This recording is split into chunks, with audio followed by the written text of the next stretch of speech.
Hello and welcome back to the Shamrock Sportscast. I am Sam Efford. I'm Evan Cummings. And I'm Aiden McNally. And today we are back for a new edition of the show. It's a fun day.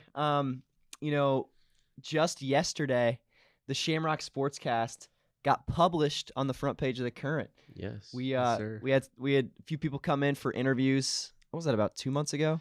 I was a little after winter break. Yeah. So Something like that.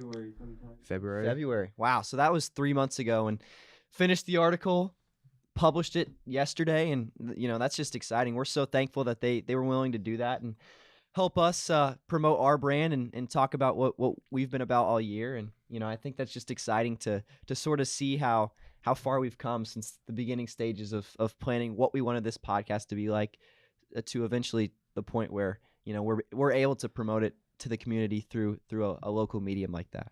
Yeah, Absolutely. Do we just want to start off with just some chit chat, or do we want to get right into the segment that we have for today? Sure. Why don't we? We've missed a couple weeks, so why don't we sort of fill the audience in on what they have missed from Westfield Sports? That's fair. So I believe the last time that we saw you guys was 2 weeks ago.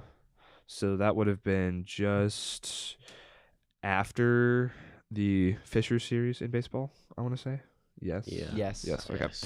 So ever since then, we've been on kind of a tear.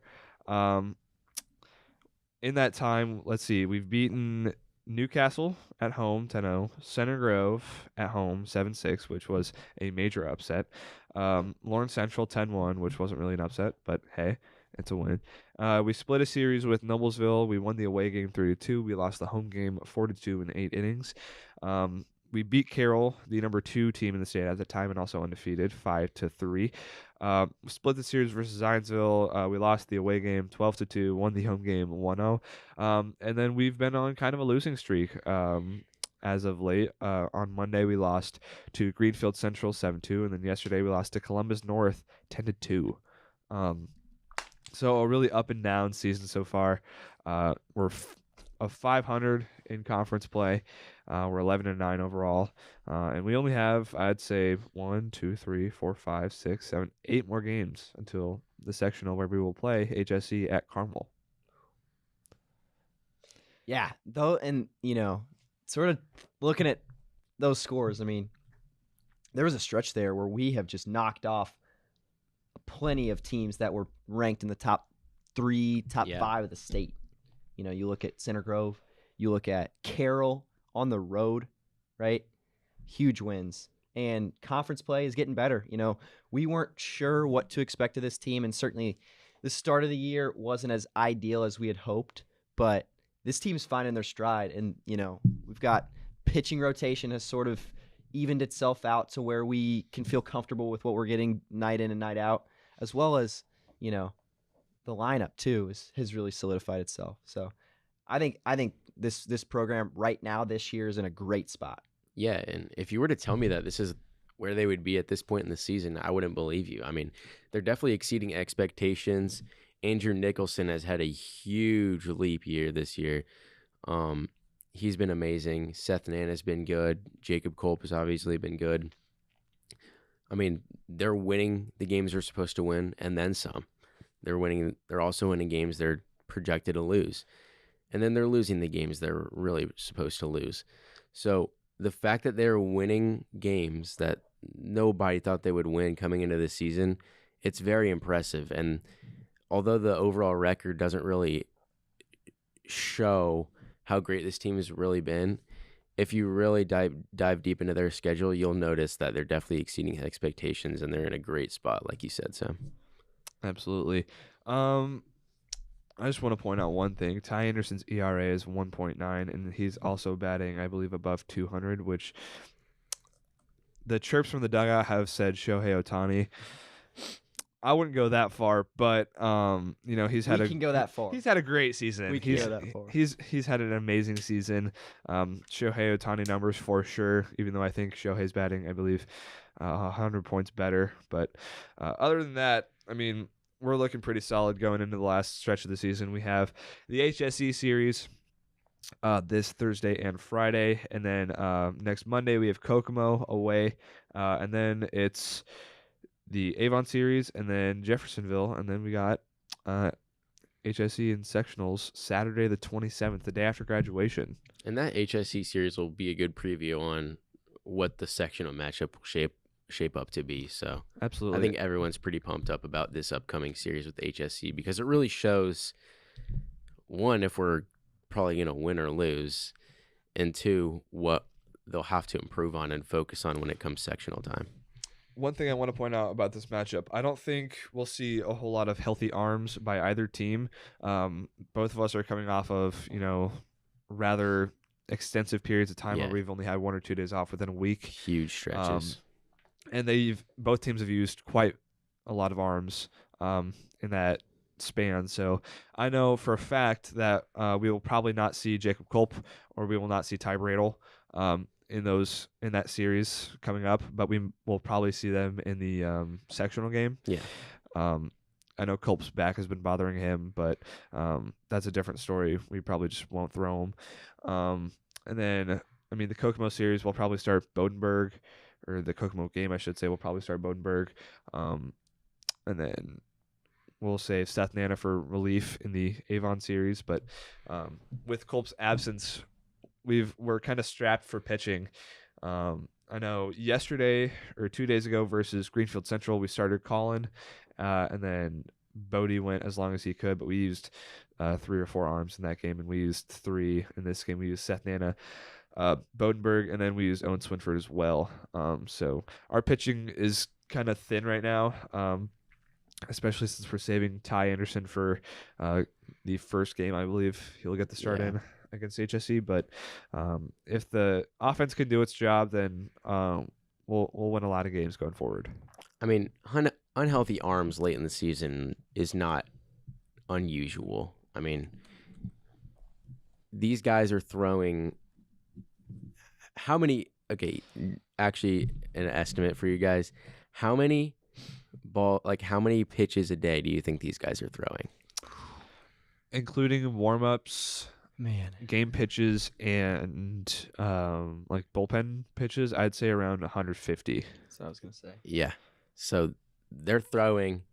It's a lot of pitches. That's a lot of pitches. And the fact that they're not even they haven't had more than one day off between a game and how long? Probably a week. Something like maybe that. Maybe a week yeah. and a half. So these guys, I mean, it's late in the season. Late season fatigue is starting to sit in.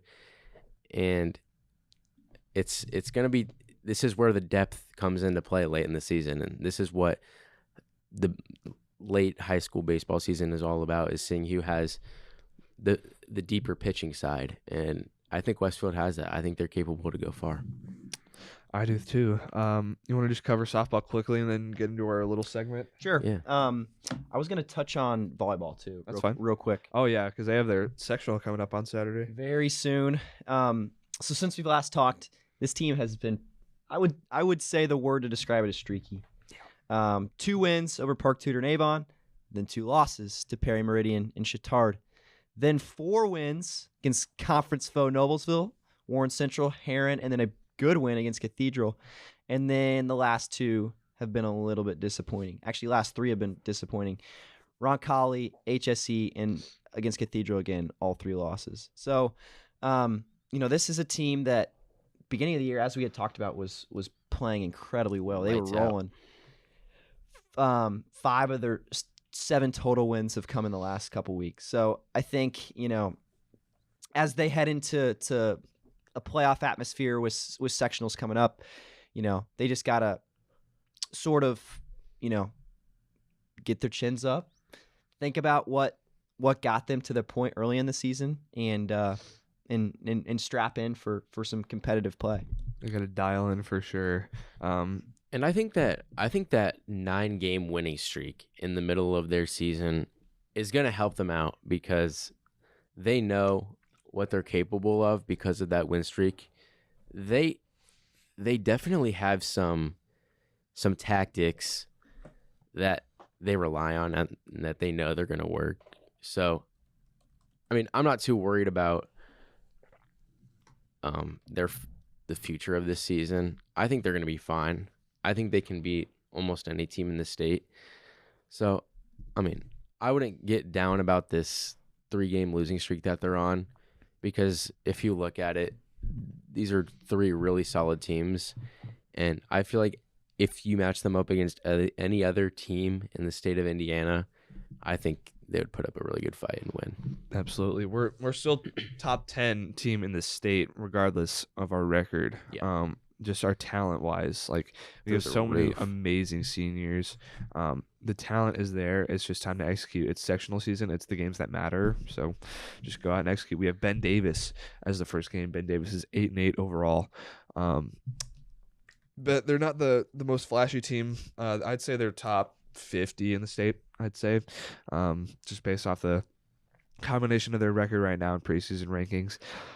We should take care of that one. And then we have the winner of Zionsville and Carmel, which Zionsville is okay, but Carmel is pretty good this year in boys volleyball. So it'll be an entertaining sectional for sure. I believe we are hosting. I don't know where we might host, but yeah, because the gym's getting torn up right now. Gym's getting redone, so you basketball fans will have a fresh perspective and fresh gym for basketball season, and volleyball fans, I should say. Girls volleyball fans will have a fresh gym for that as well. And yeah, so boys volleyball sectional on Saturday. I don't quite know where, I don't quite know when, but if you can, go out and support. It's the first sectional of the spring season, so always go out and support your Rocks.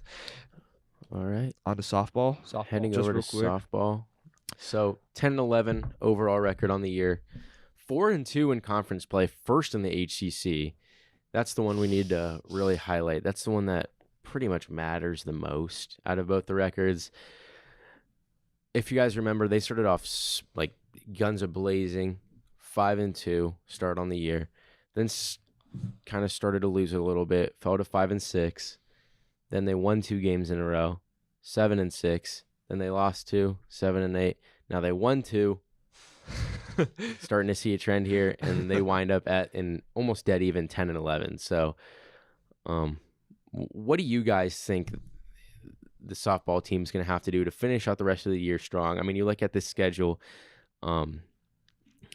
Tonight they have Hamilton Heights, and then they have Southmont, Mooresville, Western, Avon, McCutcheon, Carmel. It's going to be a little bit of a grind through the end of the season. Where do you guys think, at the end of this season, where do you think this team is going to sit?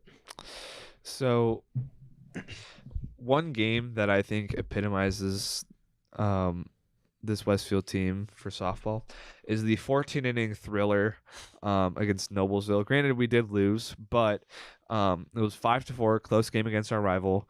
Chloe Tanner pitched a gem for as long as she could, 202 pitches or something like that. Yeah, 202 pitches, which in softball is the equivalent of like 115 for baseball. 14 innings pitched, 10 hits, 12 strikeouts, 4 walks, 5 earned runs. You look at that and you go, man, where did we go wrong? It's the fact that no one in our batting lineup went above 2 hits, and they all had like 6 or 7 at bats. So the pitching is there. Granted, it has been spotty in the last couple games. Like we won 5-0 versus Tri-West, 3-0 versus Zionsville. Then we lost 10-0 to Center Grove. And then we lost 7-6. And then we lost 9-2. And then we beat HSE, who was one of the conference favorites, 1-0. So the pitching is just a little spotty. We just need offense. And once we get our offense in check, I feel like we can possibly win the sectional. And I feel like we definitely have the talent for that, for sure. Absolutely, with a lot of young talent as well. Mm-hmm. But I feel like that offense is sort of headed by one player and one player only, and that's Maggie Rowe, batting .431 of the year with 28 hits, a homer, and 4 doubles, 7 RBIs. She is the epitome of superstar, if there was a definition. So we have the offensive stars like Ava Cainrith and Maggie Rowe. We have the pitching by Chloe Tanner. It's just time to go out, play our best ball, and make a run in this sectional. Which, excuse me, I think it's awesome because obviously Maggie has been so consistent all year. She's finding ways to get on base no matter what, like you said, batting .431. But it's not just her. You're complemented by a variety of pieces that can give you the power that you need to make a run. We look at Ava Cainrath, as you mentioned, as well as Allie Dolance, both with over 5 home runs this year. Two girls that can get hot at the right time. And I think as we wind down the end of the season, it's exciting to think of what we might see from this team.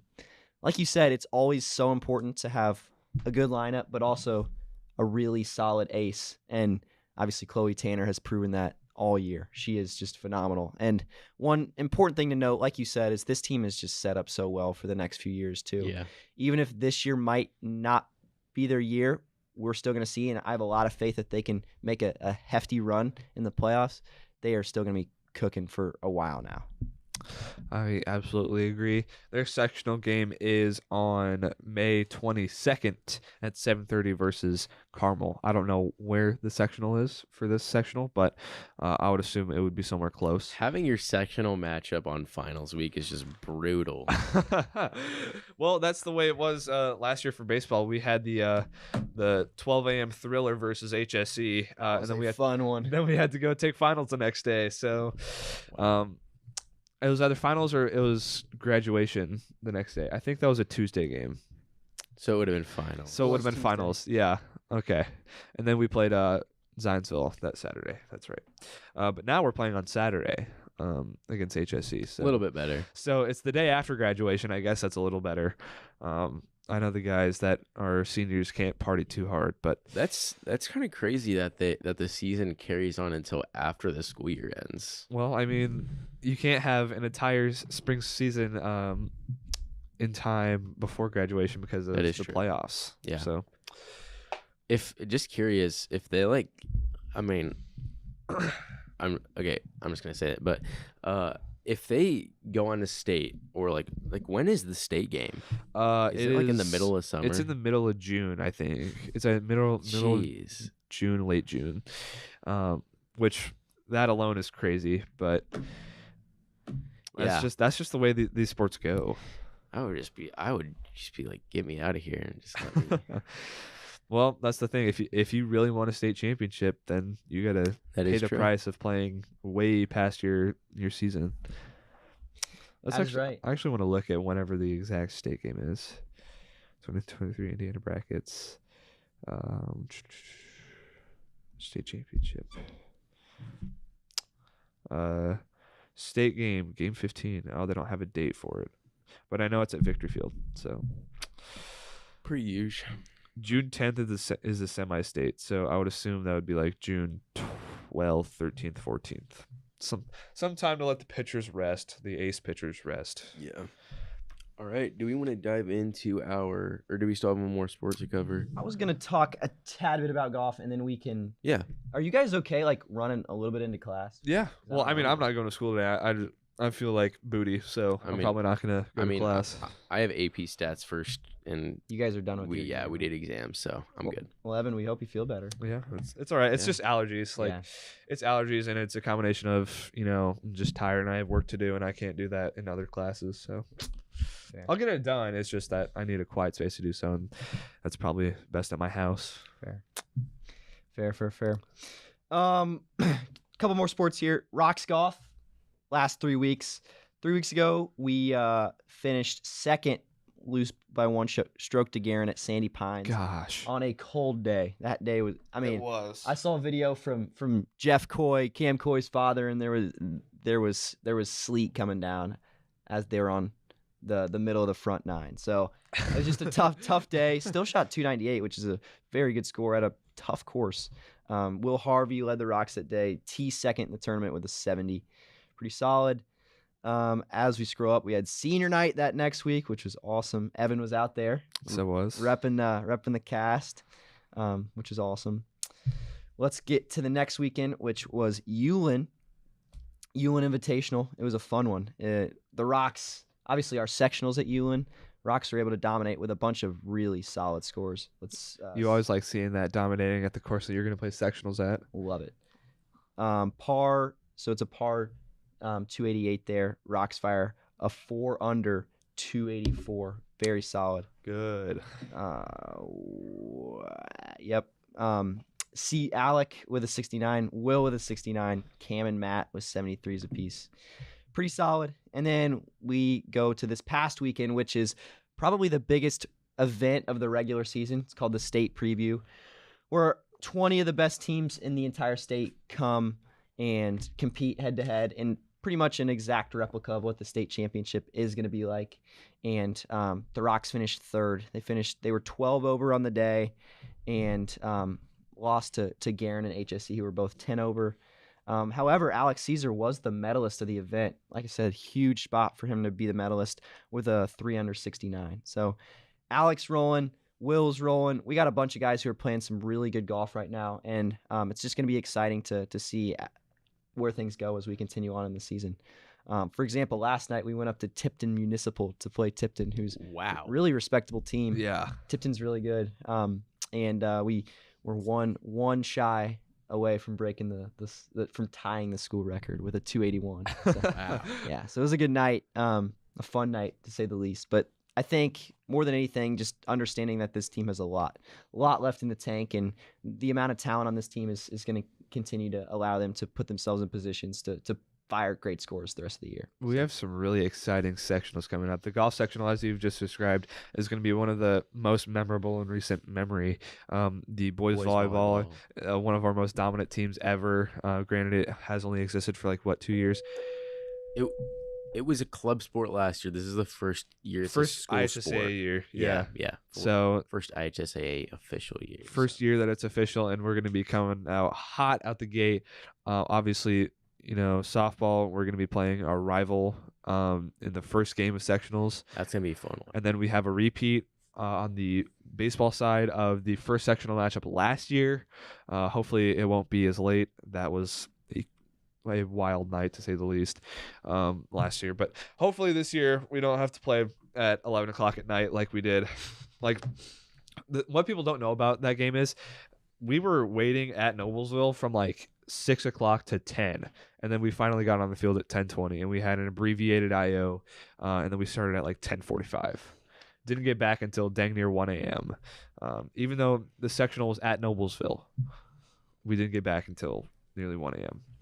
and then had to go do finals the next day. That was less than enjoyable. But all right, we have some time to spare with school. We can go as long as we need. That's true. Yeah. If What do that's you okay. have first period? I have Sam? calc, and we are done. We are watching a movie in calc because we finished Awesome. our exam. Wow. Okay. So I'm good for however AP long. stats. We're just playing blackjack. So That's pretty fun though. You might no, need to no, get no, in there. no. I know You'll just be a little late to the party. That's a little all. bit. Yeah. Yes. One more thing before we start.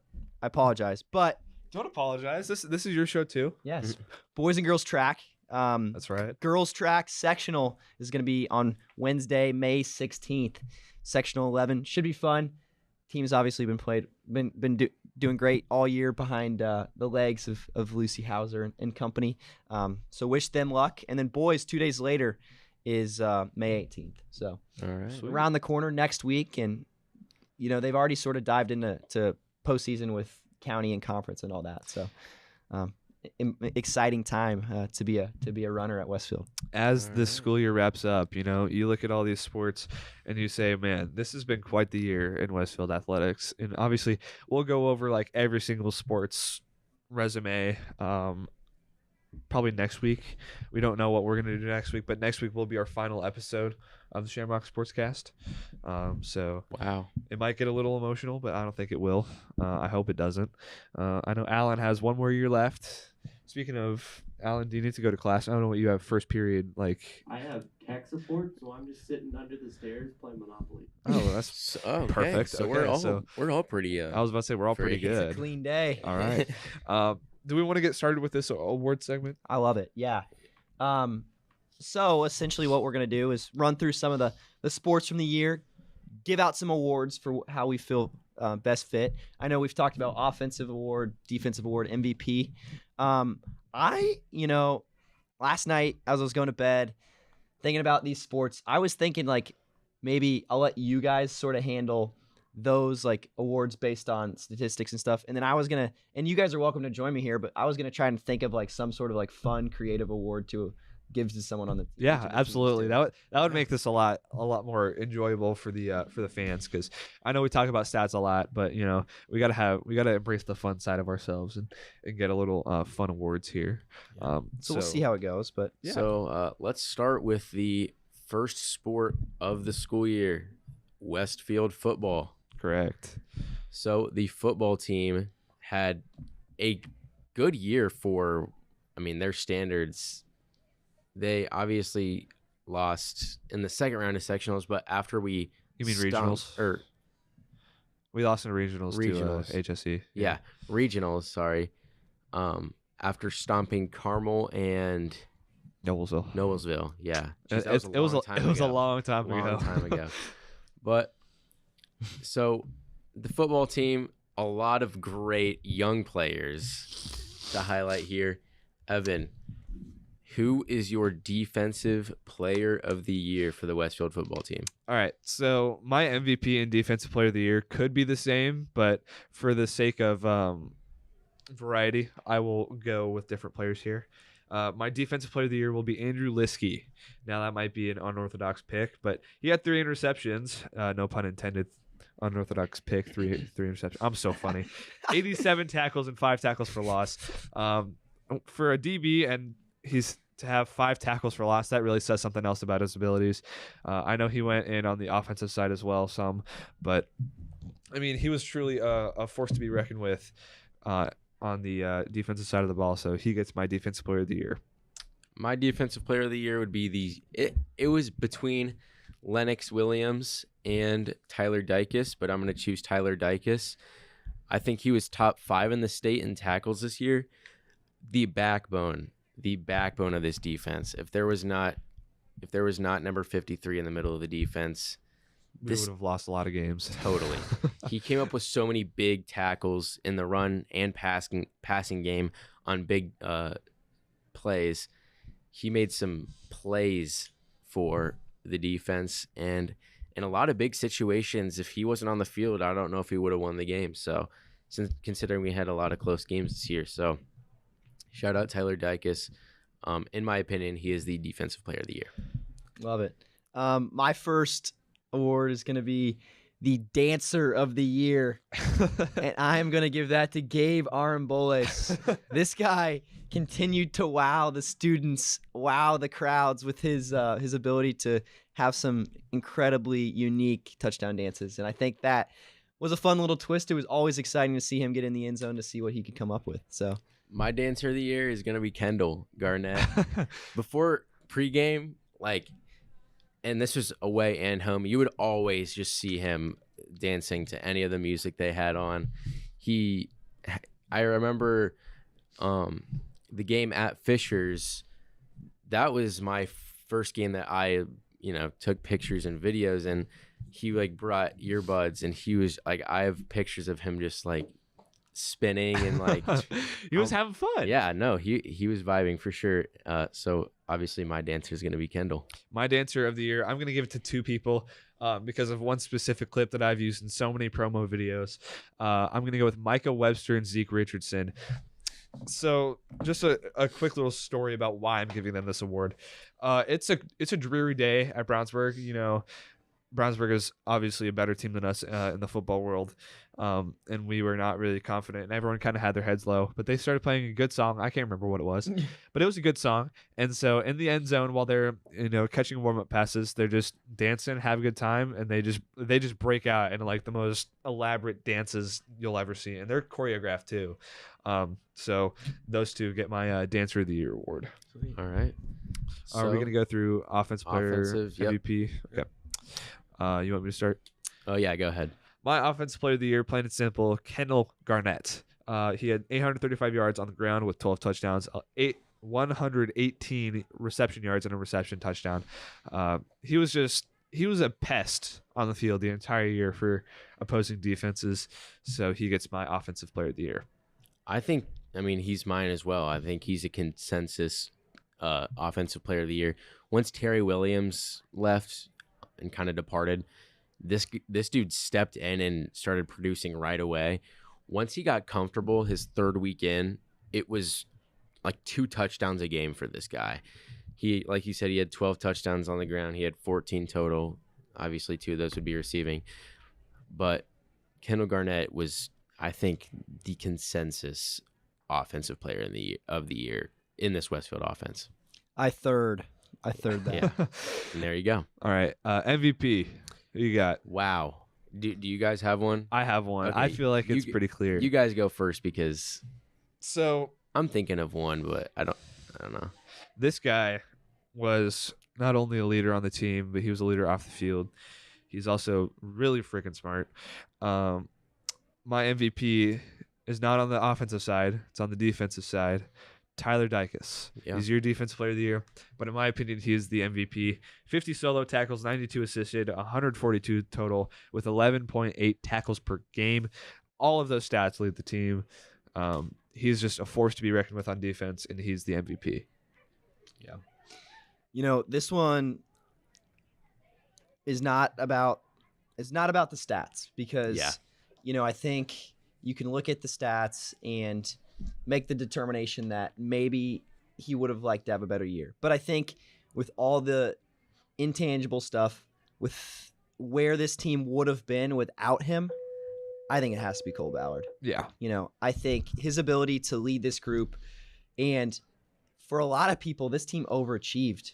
We were not supposed to be as solid as we were throughout the regular season, and so much of that is credited to the guy who was manning the huddle and leading this team on offense. And I think Cole definitely had his great days. He had his off days, but more than anything, just his ability to be a constant, consistent leader for this team really served him well. He's my MVP.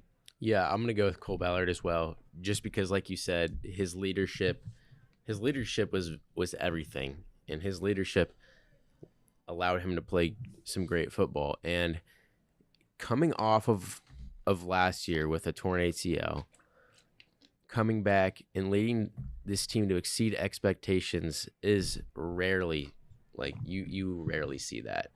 So I would say Cole Ballard is my MVP, and I don't think the program can thank him enough for what he did for Westfield this year. Underrated player of the year. Someone that really kind of surprised you, came out of nowhere.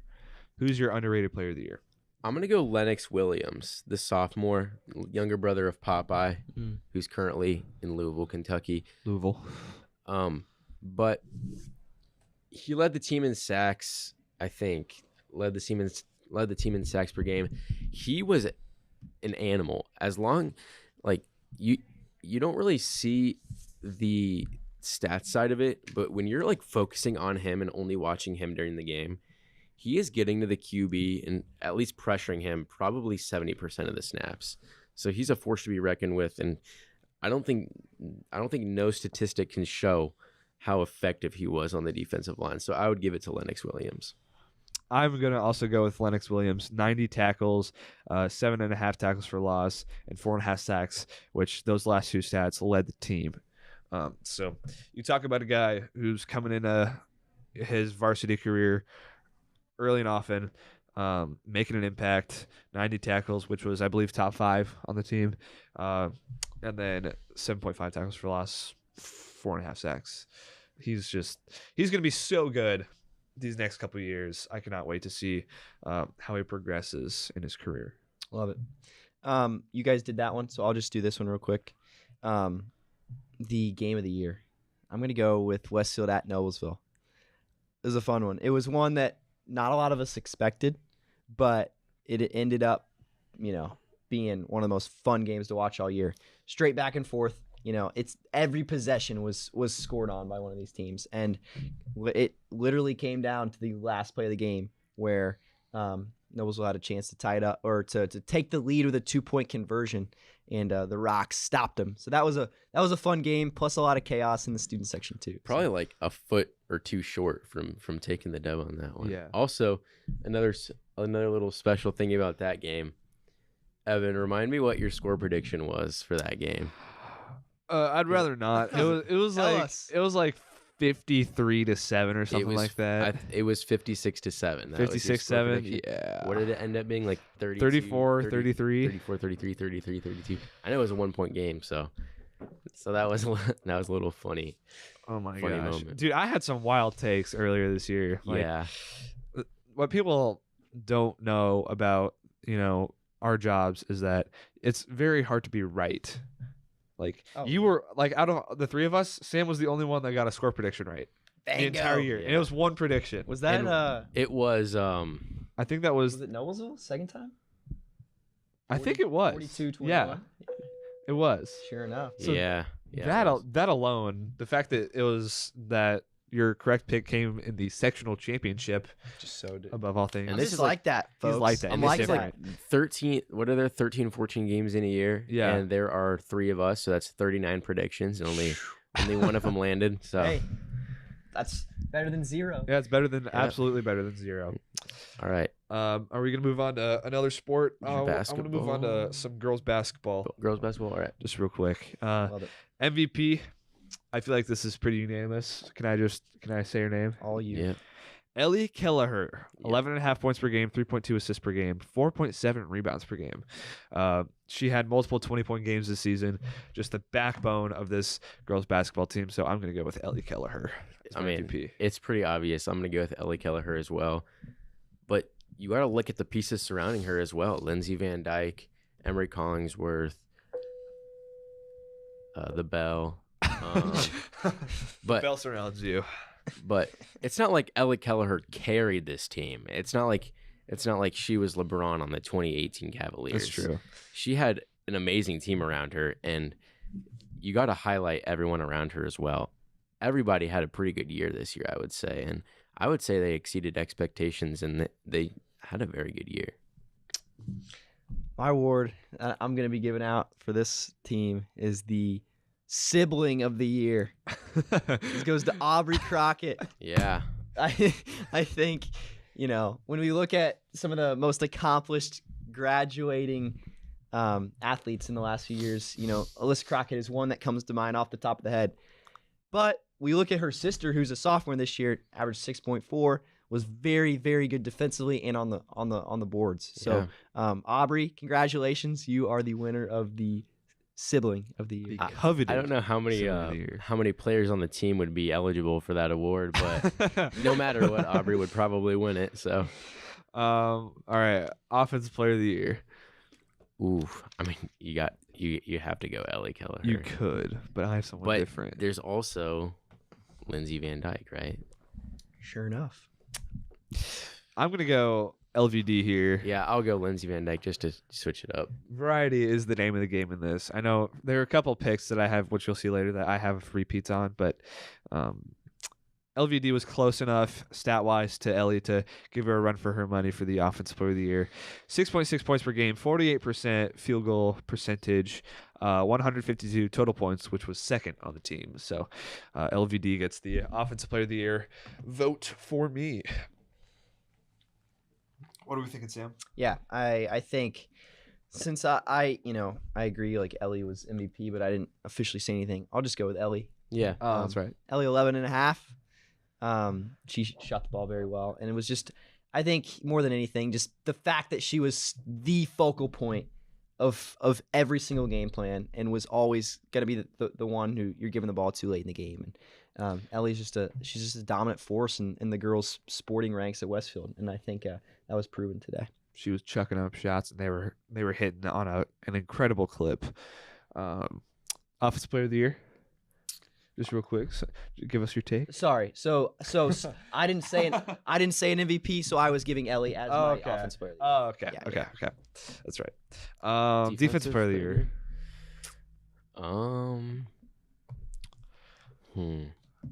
I'll just give mine to the recipient of the sibling of the year. Yeah, Aubrey Crockett. I think it's gonna be Aubrey. 104 defensive boards, 25 blocks, 34 steals. More than qualifies you for the defensive player of the year. So, great stuff all around. Underrated player of the year.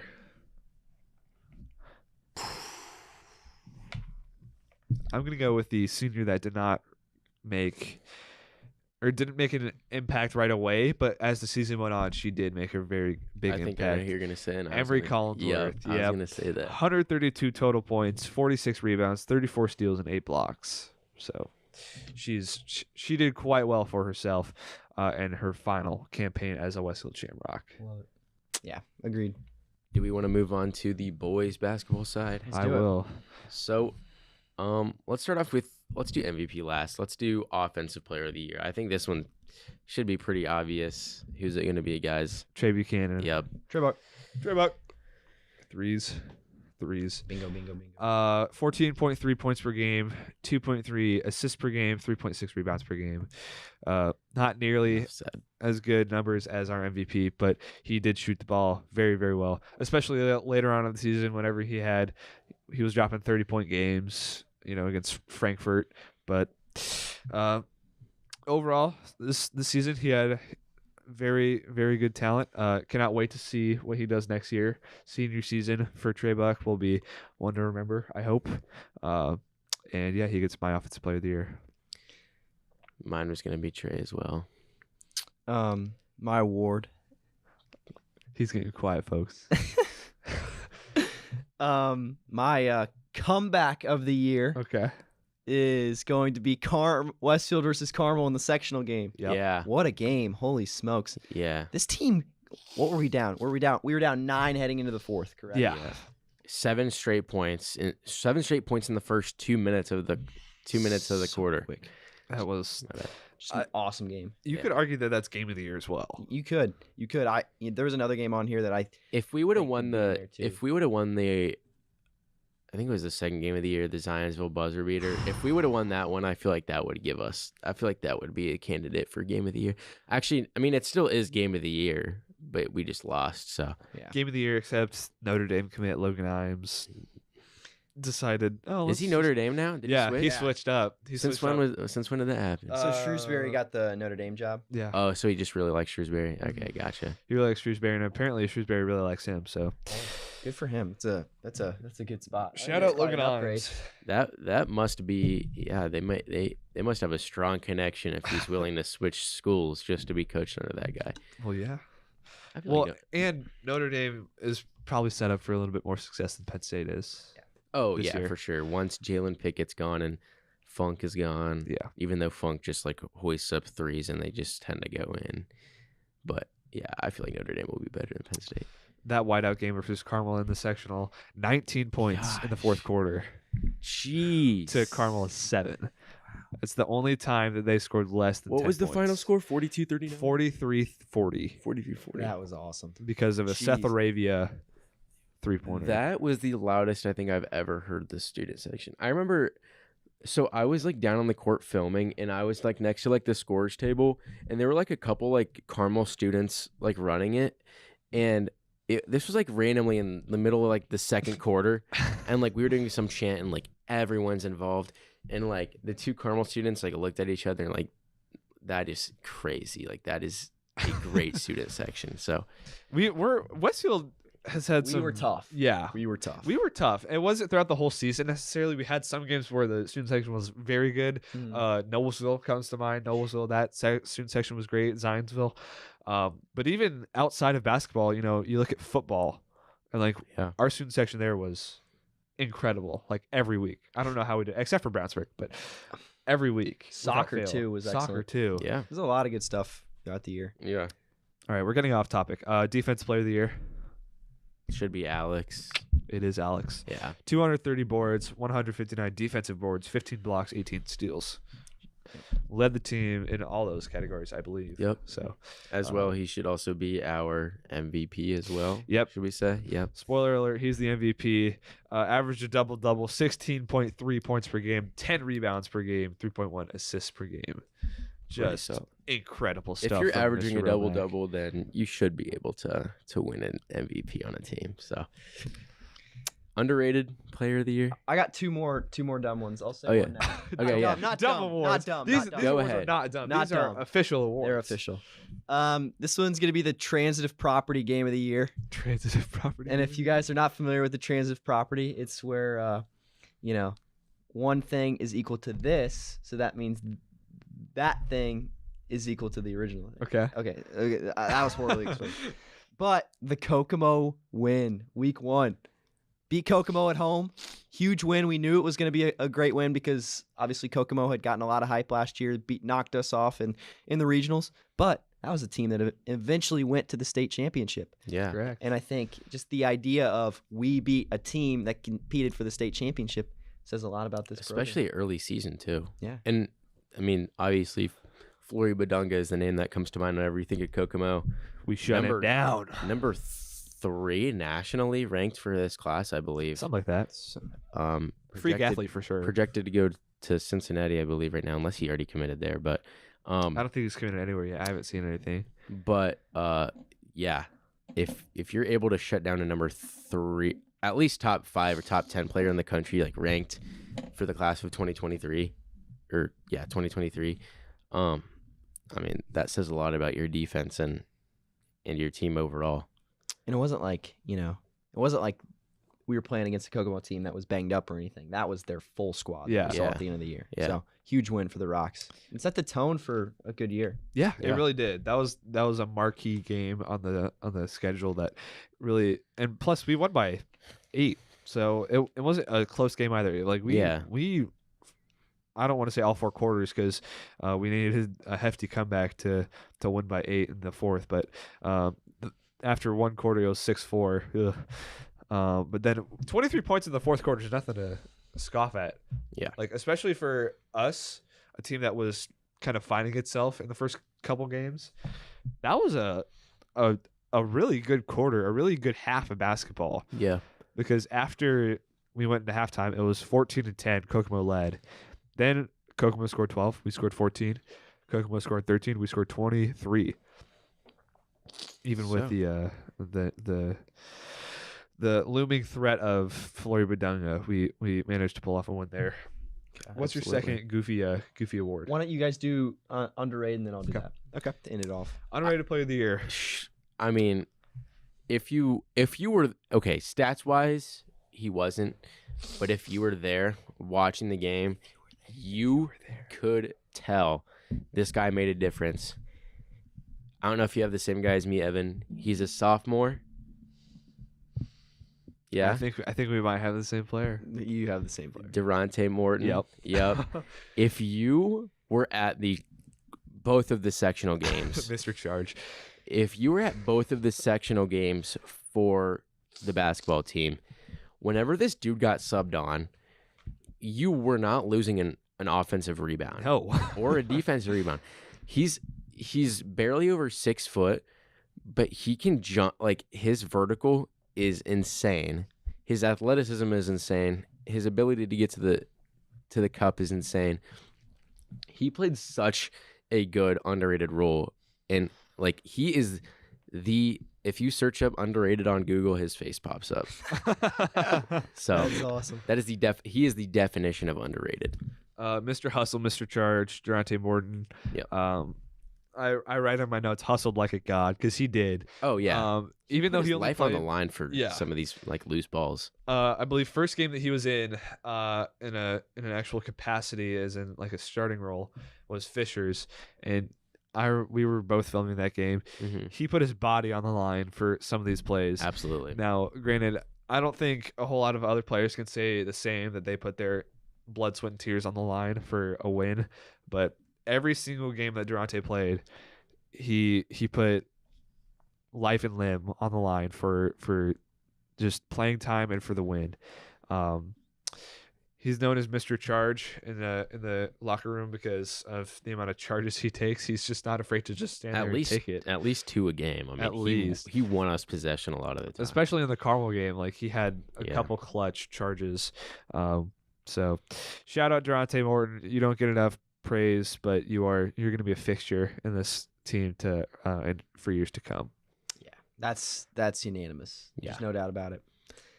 Last award, the Teammate of the Year award. I'm gonna give to Matthew Nass. Yeah. Guy we haven't had the chance to shout out too much, just because he only played spot minutes, which I think is crazy because he was the secret weapon of this team. He was. Just had a conversation with his dad, and we think he was the secret weapon, underutilized. But this kid was always the most supportive guy on the court, no matter who we were playing. And I think certainly like seeing other sports too, where it's not always easy to not play. And once just seeing him and how he assumed that role, but still was able to thrive in it and be such an incredible teammate. And have fun as well. Yeah, absolutely. He was having a lot of fun. And he's definition of bench mob, not bench Bob. Yeah. Bench mob. He's the guy he was the guy that starting lineup, he's the one who was at the Handshake. end doing all the handshake line. handshakes. Yeah. I mean, That is a- I was yeah, about to say that that's is an an important underrated role. and very important role Yeah. on any team. You have all of them. Anytime that there's a walkout, you have to have good handshakes. Mhm. Handshakes that really set the tone for the night. So it's a hard job remembering the handshakes and then performing them flawlessly for each individual that starts. So shout out Matthew Noss. You don't get enough love either, but you are very much appreciated in the Westfield community. Are we going to move on to volleyball? Do it. On the women's side? Do it. We haven't really talked about this team a whole lot since the fall, Been a but while. it's been a while. But I just remembered, oh yeah, they're practicing because they were practicing in the Epif this morning whenever I was walking by. So Yeah. they're getting that grind in early before the season. Let's go underrated, defensive, offensive, and then MVP. So underrated player of the year. Who you got? I'm gonna go Mal Neal. Yeah. I would Mal say Neal. Mallory. Mal was such a staple on this team, and not just this year, but in years past. And more than anything, just sort of her leadership and her ability to, foster this environment for her teammates was so big. And she played incredibly well on the court too. Like And I think, she's not someone that we've always talked about as one of the top players on this team, yet it was so vital to everything we were about. Not to mention, she's headed to Charleston Southern to play collegiate volleyball. So That's right. I think Mal Neal is my pick here. Is that your pick as well, Aiden? Yeah, it is. All right. So I'm gonna go with the chant starter herself, the she's a freshman chant herself. I'm gonna go with Ella Jenkins. Yeah. 162 kills on the year, 2.3 per set. She only played 70 sets, which compared to some of these other girls, is incredibly. I don't know what. Sam, what are you doing? I'm sending Alan a picture. Okay, that's great. But compared to some of these other girls, she makes the most out of her time on the court. Hitting percentage is .126, which is fairly good. It's above average for sure. But she's a freshman and she's third of the team in kills. So we're gonna see a big sophomore leap out of her. But then by the time she's a senior, I can't even imagine what she's gonna do. So Yeah. she's my underrated player of the year. Defensive player of the year. I feel like I'm there's gonna only one go. option. I'm gonna go a route that I don't know if you guys might, you guys might not go. I'm gonna go Mallory Weber. Yep. That's how. Okay. Well, Exactly. okay. We Never like the mind. same road. Yeah. led the team in digs. Probably led most of the conference in digs. I believe she did. Yes. Yeah. She is a force to be reckoned with. Without her, this team probably would not even be over 500 if we're being honest. So She led the conference in digs. Sorry. Yeah. But with 494, she led the conference. She was 10th in the state. So there you go. So yeah, Mallory Weber is, I feel like, the unanimous number one pick here. Yes. So yeah, Mallory Weber for me. Yeah. Led the team in digs, and you can't really ask for a better skip. You can't really Yeah. ask. So offensive player of the year. There's a couple of candidates for this one, but I would say Emma Dodson. Emma Dodson or Chloe Sutake. Both of them played a huge role on the attacking side of the volleyball team. Both had a great amount of kills. Both had kills when it mattered. So I'm gonna go Chloe or Emma. It varies. You can put both of them up there. I'm gonna go with Chloe here for the sake of saving my MVP for last, and you've already mentioned her. But Chloe, 187 kills, second on the team, 43.4 kill percentage, which is the highest out of anyone with above 100 kills. Wow. So she is a fixture in this team. She's only a junior. She'll be a senior next year. Expect some big things from her. Known that family for a long time, and I know she works her butt off. So excited to see how she progresses this offseason going into next year. Love it. Both good picks. I'm gonna go with the this. Now this applies to any sporting event we were at all year. Student section of the year. Yep, I know exactly which game you're going to talk about. Westfield versus Fishers. Yep. Oh man. Yep. If you were there, you know what I'm talking about. That game was the best game of the year. Oh my god, it was so fun. For volleyball. It was so fun. And just some background here. This game was directly after NHS induction. Yeah. Right? So obviously a fun opportunity. A lot of kids came directly from that induction over to the game, so it was just packed. Was that senior night? Yes, it was. Senior It night. was senior night Oh my gosh. against one of the best teams of the conference. Yeah, and the Rocks win 3-2. It was just awesome. That was just such a fun day. And I think those are going to be like thinking about moments like that it kind of makes you sad to realize that we have to leave to graduate next year, because I don't know. Those are just what high school is made for. Yeah. Sorry for being emotional. But you know what I mean? I feel you. 5-set thriller versus Fishers, conference rival. Senior night, you could not ask for a more picturesque and perfect game as game of the year for that. MVP. Mallory Weber. Okay. I mean, Also repeating defensive player. if you're top 10 in state in digs and leading in the conference, play as big of a role as she does, it's so hard not to highlight her. over anybody else. Obviously, everybody had a good year this year. I feel like Yeah. this program took a leap. We see young talent in like Ella Jenkins. So many more names come to mind. But my point is, like, the team that like you surround her around was so good that it was pretty easy for her to succeed, and succeed she did. So she's going to receive my MVP vote. Love it. I'm going to go with someone who's an amazing player on the court, very good friend off the court, Emma Dotson. 219 kills in 89 sets played, led the team. She was 5th in conference in that category. She's just fundamental, very good player. Kills per set, led the team. Honestly, she's just all around very good player. I don't think she's playing in college, but she could if she wanted to. Very good player. We're gonna miss her dearly on the team next year. So, yeah, my MVP, Emma Dotson. Boys volleyball. Now this season hasn't quite wrapped up yet, but we can make some projections based on stats and other things. Love it. So, let's go underrated player of the year first. Will Byers. Will Byers is going to be my vote. The setter with the most kills, the conference. Yeah. I mean, you can't say enough about this guy, and like no words can really describe how good this kid is.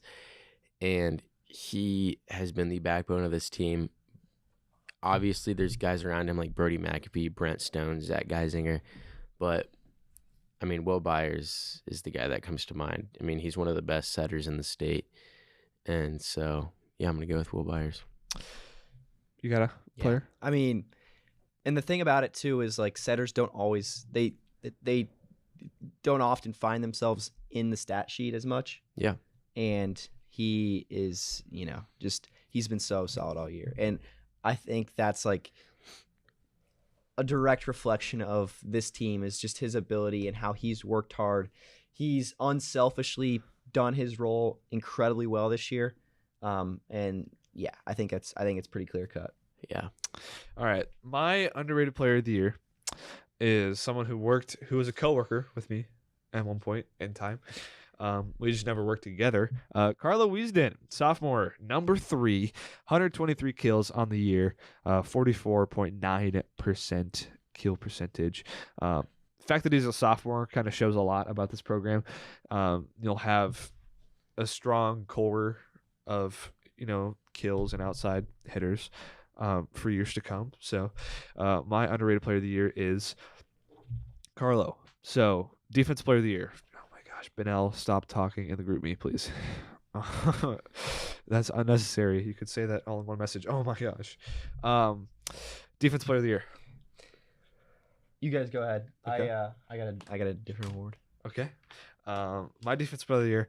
Honestly, it could go two ways: Chase Graff or Gavin Farmer. If we look at just blocks, Gavin Farmer leads, but then we don't really see Mr. Graff there a whole lot, but Gavin has 65 total blocks, which is a little bit more than a block per set. He's just if he's on the court, he's not getting kills. He's there for defense, and he's definition of defensive player. So I'm going to go probably Gavin Farmer for that award. I would say Gavin as well. Blocks are so important in this modern style of volleyball where it's just kind of like chuck it up and your strongest player hit it, I guess you could say. I guess. A little bit. Not really, but still. And the fact that he's averaging a little bit more than a block per game. Sometimes, I mean, he's had games this year where he's had like over 2 blocks in a set. So, very impressive from him. He's going to be my defensive player of the year. What's your award, Mr. Mefford? I'm going to go a co-award here. Okay. The Scholar Athlete of the Year. Will Byers. We're going to go Will Byers and Brent Stone. Yeah. And, I've grown up in classes with these two, and oh my gosh, like they just have unparalleled levels of academic success. Yeah. Talk about like if you ever have a question, no matter what the class is, go to one of those two and they're going to have an answer. Yeah. You talk about academic success. And I think like part of it too is they are legitimate varsity athletes on, like, for Will, on 2 teams. Yeah. Brent one, but like the way they're able to balance their success in the classroom as well as on the court too is just remarkable. And I don't think we give enough credit to some of these kids who put in so much work in the classroom. And those 2 are certainly 2 of the highest that we see regardless of the sport. All the student athletes out there, shout out to you. You really do. You are freaks of nature. You rock. You you defy physics. Offensive player of the year. Should be You could go 2 ways with this one. I think it's either Brody McAfee or Brent. Really? What would you say? I'm going to go with Colin Folt. Yeah. 159 kills, 2.6 kills per set. Hitting percentage or kill percentage 46.5. Simple enough. He's a freak. 23 also aces, which serving up the ace. 82% serve percentage, and 11 points off of serving. So Yeah. I'm gonna go with Colin Fulp as my offensive player of the year. I'm going to go with Brody McAfee. He is probably the main focal point in the attacking side of the team. He's been this good since his freshman year, and to see him grow over the years to him evolving into this, what is it, like 6'4" monster of a volleyball player, it was just really entertaining to see him and watch him play. He's insane. He is crazy. He's headed to college. I forget where, but I know it's like a volleyball school, so It'll fit him well. Yeah. And his siblings have all, like, his sisters were always a force. Yeah. Yeah. In the Westfield volleyball ring. That's a volleyball family. Yeah. Oh yeah. The McAfees, or as Adrian Wolf likes to say, McAfee. I'm pretty sure. She was filming a segment on the sports show, and then Rowan goes, "Hey Evan, how do you pronounce Brody's last name?" And I go, "McAfee." She goes, "Okay, well Adrian did it wrong." And I'm like, "How did she pronounce it? It's like Pat McAfee." Like, she goes, "McAfee," and I'm like, McAfee. "Oh, okay." That's unorthodox, and I genuinely think she didn't know how to pronounce it, and I'm like, huh, I didn't know McAfee was that hard to pronounce, but it's all right. We all have learning curves sometimes. Speaking of McAfee, he's my MVP, Brody McAfee. Yep. 188 Mine as well. kills, 30 more kills than any other player on this team. Hitting percentage is very good. He's one of the best hitters in the state, in the conference. Kill percentage of 51.5. He's the only player with a kill percentage above 50% with 100 or more kills. So he's, I keep saying it, a fixture in this lineup, in this roster of boys volleyball. So I love that word. I love that little phrase right there. He is a fixture. Brody McAfee. He is a constant. Brody would be my MVP as well. Yeah. Agreed. Softball, another sport that hasn't quite wrapped up yet, but is soon. Let's go MVP, offensive, defensive, underrated, and if Sam has another award for this one, All right. we'll get creative. I would like to say, just give myself a little bit of credit. Only one of these awards I knew coming in. The rest have been like on the fly. I think I've been pretty good. Yeah. They have been very good. You are quite the So we'll see what we can do. MVP of the softball team, just because of her consistency, I'm gonna go with Maggie Rowe. She's been good all year. She hasn't really had a bad game. She's just been consistently good, and she's fueled the fire for this Westfield softball team. And she's pulled out a lot of wins herself with big plays she's made. So I'm going to go with Maggie Rowe. There's really only two players that I can see giving this award to, and it's Maggie or it's Chloe. And since Chloe has another award on this list, I'm going to go with Maggie Rowe. Yeah. Batting .431 of the year in a conference as tough as the HCC is truly remarkable. So Maggie Rowe, although she only has one home run, will get the MVP for me. Yeah. Defensive player of the year should be pretty easy. Chloe Tanner. Chloe Tanner. Yep. pitching is such a hard thing to do. Like, if you tell a guy, hey, go pitch a softball for 14 innings and see how many times you'll get strikeouts and see how many pitches it'll take to complete the game without a run rule, they'll probably pitch 400 pitches. They'll probably be run ruled in 2 innings, maybe 1. But she does it so well. She's a freak athlete, and she's only, I believe, a junior? Sophomore? Yeah. So this team is set for pitching for years to come. So Chloe Tanner is my defensive player of the year. Yeah, in my award, we're going to call it the market share of the year award. And that's going to go to Chloe Tanner. You look at innings pitched. Chloe Tanner, or start with Kinsey Hyatt with 12. Yeah. Shavos, 29. Shavos. Voss, 29.2. Chloe Tanner, 100.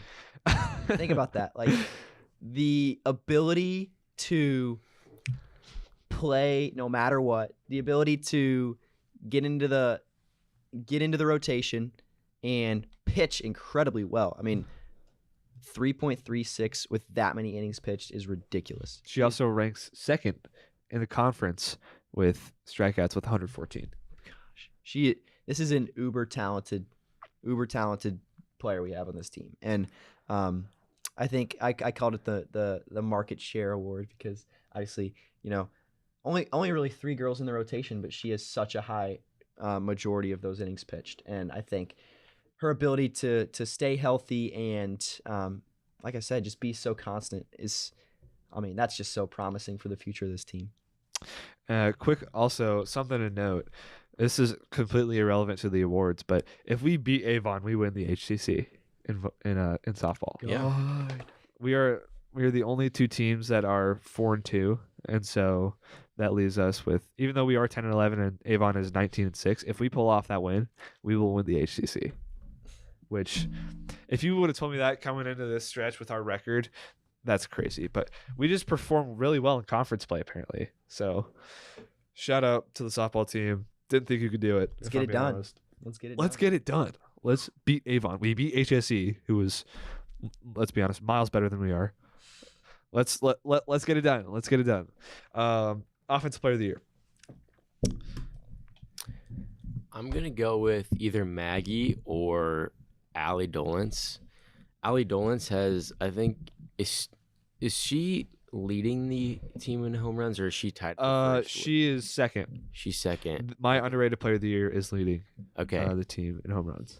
Okay, I'm gonna go with Allie because she has one of the best averages on the team. Obviously, second in home runs on the team. She's pulled up some clutch home runs in times where they've needed it, so I'm gonna give it to Allie Dolence. I'm gonna give it to Maggie. I hate repeating awards, but you lead the team in hits with 28, 4 more than second. Maggie Rowe is also leading stolen bases. She has 1 home run. She also leads in batting average and on base percentage. So there's just simply nothing you can do to stop her if you're a pitcher. So that's why she's my offensive player of the year. Now, underrated player of the year. Ooh. I feel like we should have the same player, but I'm between 2, but I mean, there's definitely one that's there. I'm gonna go with Ava Cainrith. Yeah, it's so hard not to pick the player with the most home runs. 8 home runs on the year, 5 doubles, 28 RBIs, 22 hits, 361 batting average. Simply a dog on the diamond. So Ava Cainrith gets my underrated player of the year. Yeah, Ditto. yeah. I feel like we all have the same one for that. Now, on to the last sport that we'll be covering, baseball. Defensive. Yeah. Jacob Kolb. I'm just gonna run through this real quick. Defensive, okay. Jacob Kolb. Offensive, I will go Ty Anderson or Colin Lindsay. Probably Colin, actually. Underrated player, I would say Braden Hibbler. And then MVP, the ability for him to shove day in and day out. It's got to be Jacob Culp All right. for my MVP. There's some interesting takes in there. Yeah. Just trying to switch it up a bit. That's true. Get a little bit of variety in there. Out of the three of us, I think I've spent more time with the baseball team than. Oh, definitely. Yeah. So I in theory, I should know this team, and if I'm probably gonna get. You know, I'm like the back of your hand. Sure. But if they listen to this episode of the Shamrock Sportscast and I get one of these wrong, then they're going to flame me for it in the clubhouse tomorrow. So I'm going to try not get these wrong. Underrated player of the year. Called up from JV last year, stuck with the program. If you would have told me that this guy would have been leading the team in batting average at this point in the season, I would have told you were crazy or to get away from me. Eli Manbeck, batting .385 this year. Yeah. So good. That's incredible. Incredible. The on-base percentage isn't quite there, but the batting average, .385, deserves him underrated player of the year. Yeah. Now, defensive player of the year. Let's see here. I'm going to go with the guy with the lowest ERA on the team that pitches regularly. Ty Anderson. Yeah. He is now our conference starter with Culp being out with a little injury. Let's see here. Yeah. So Ty Anderson gets my defensive player of the year. Offensive player of the year. It could be my MVP, but I'm going to go with Braden Hibbler. The on-base percentage says it all. He's very disciplined at the plate. So Braden Hibbler, my MVP. Went to elementary school with this guy. We probably played on the same flag football team. It was me, Colin Lindsay, and my MVP all played on the same flag football team. I'm going to go with Evan Russ. Yeah. Simply him. Best at the plate. Only player on the team with a home run so far. True leader. So I'm going to go with my MVP being Evan Russ. Close second, Nick Alm, mainly because of the impact he has off the field. Yeah. So shout out Nick Alm if you're listening to this. Yeah, that's really all I have. 2 more quick ones. Okay. First one is the Renaissance Man of the Year award. All right. If the audience does not know what a Renaissance man, it is defined as someone who is an expert in many fields. And Ty Anderson fits the bill. He, like you said, ERA of 1.98. Yep. He's batting .224, which is incredibly solid for a dude who is always been such a good pitcher. He's the Renaissance Man of the Year. Last one, Uniform of the Year. Those Westfield uniforms. The cream ones with the cursive. Yes. Oh, man. The best. Those are the best at this school. We love the Those creams. ones are the Rock City. The Rock City. Rock City is uniform. pretty solid as well. Plus Yeah. the all blacks. You can't go wrong with Yeah. the all blacks. Dude, the Rock City, like the Rock City's that's just like a cool phrase. Yeah, the Rock City. I wish the color scheme would have been a little different, but I guess it's nice to have an alternate uniform like that. But We should get a color rush uniform, we should. Oh, man. like a green color An rush. all green or all cream. An all cream would be sick. Dang. Stop it. That, oh, man. Yeah. Now, I hope, as we wrap up, like, last thing I'm going to say, I hope that we can somehow, my hope for the future is that the Shamrock Sportscast will be able to do an award ceremony like this, like, live in person. Exactly. I would love to do this. And I think we'll be back from school next year. Maybe we can help next set year's that host up. do something like Yeah. that, I would 100% be down to do that. See what we can do. We might create a couple awards. The Shamrock Sportscast Award. Thank you guys for listening. We really appreciate it. Obviously, today's episode ran long, but we had a blast being able to film it. Yeah. Tune in next week for our last episode of the year. It's emotional, but It'll be bittersweet. we've gotten to that point.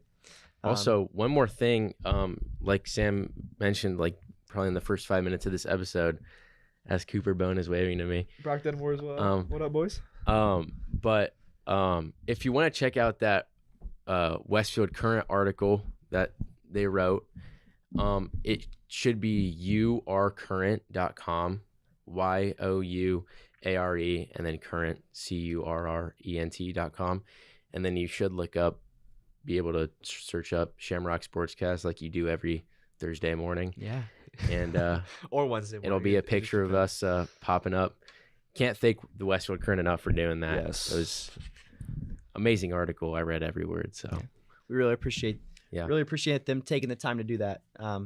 And just obviously, like the Current being in our city is just such a great piece of media to read anyway, and Yeah. just being a part of that is just, it's honestly, I'd say a dream come true. Yeah. Second media appearance this year because we were in Westfield Living football and during a football season, and then the Current now. So Yeah. what's next? Are we gonna get on TV? We're gonna get an infomercial. That would be awesome. Maybe. I would love a Shamrock Sportscast infomercial. Let's make it happen. Tired of regular old podcasts? Listen to the Shamrock Sportscast for the best updates on Westfield sports. Even though we're only gonna have 2 episodes left, but All right. Well, that'll be it from us for the second to last time. This is gonna be next week. Will be the last Shamrock Sports. Well, not the last Shamrock Sportscast episode. The last Shamrock Sportscast episode of with us us. 3. Yes. Yeah. Or maybe we'll We might come back. Come I back. could see us all coming Yeah. back. It really just depends on Sam because Aiden and I are going to be in state, but you're going to be Man, I agree. you're going to be in Tennessee. You're going to be we living can it up. hit a little winter break.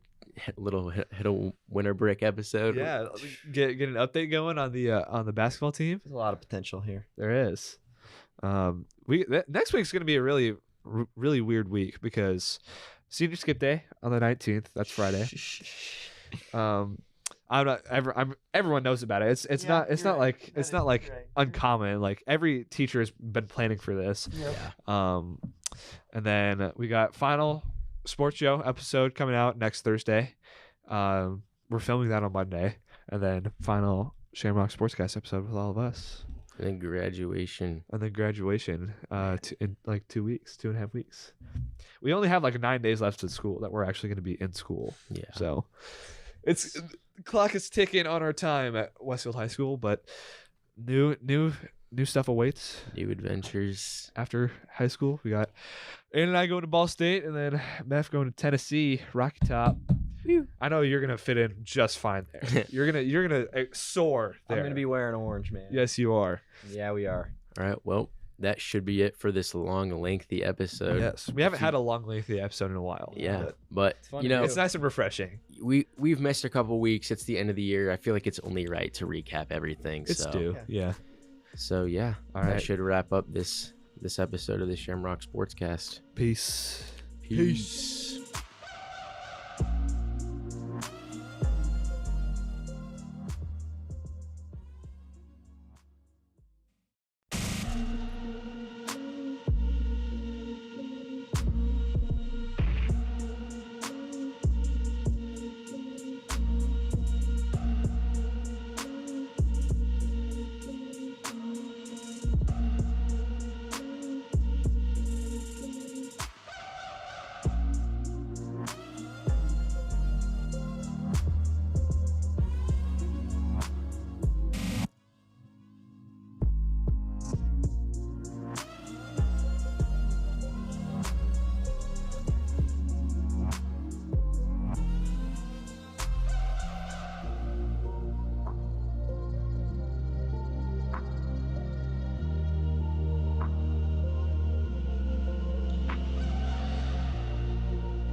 And we are back in a much anticipated matchup for many reasons. One, we have a sectional preview between the Hamilton Southeastern Royals taking on the Westfield Shamrocks. Both teams looking for win number 12. Both teams in very similar situations. How can Westfield grind this one out with a win? It's going to have to be on the mound. They're going to have to be able to control HSE because I believe the hitting will be good enough to where they're going to be able to score runs in. But on the mound, they're going to have to control. Oh, totally. I mean, coming off a 10-2 loss to Columbus North and then a 7-2 loss to Greenfield Central, it's definitely going to come down to pitching, but also, can Ty Anderson have the run support? That will be something to question.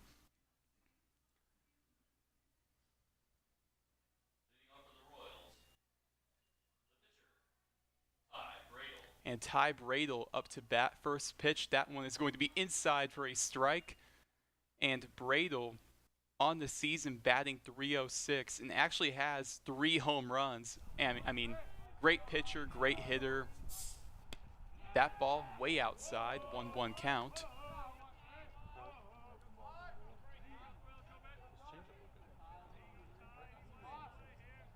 Tie on the 1-1. That ball is going to be hit into shallow right field. Drozlik, he catches it in foul territory for the first out. Great hustle by Drozlik, and I was going to talk about Brado. He kind of reminds me of a Shohei type of player. Yeah. Definitely like Shohei Ohtani. Now Griffin Haas, the right fielder, is up to bat. He is also batting .300 and has a home run on the season. Ty Anderson, that will go down the middle for a strike. That was some absolute heat on that ball. Ty on the 0-1, and that ball is going to be hit right to Matt Drozlik, and he will make the grab, and that will be fouled off, actually.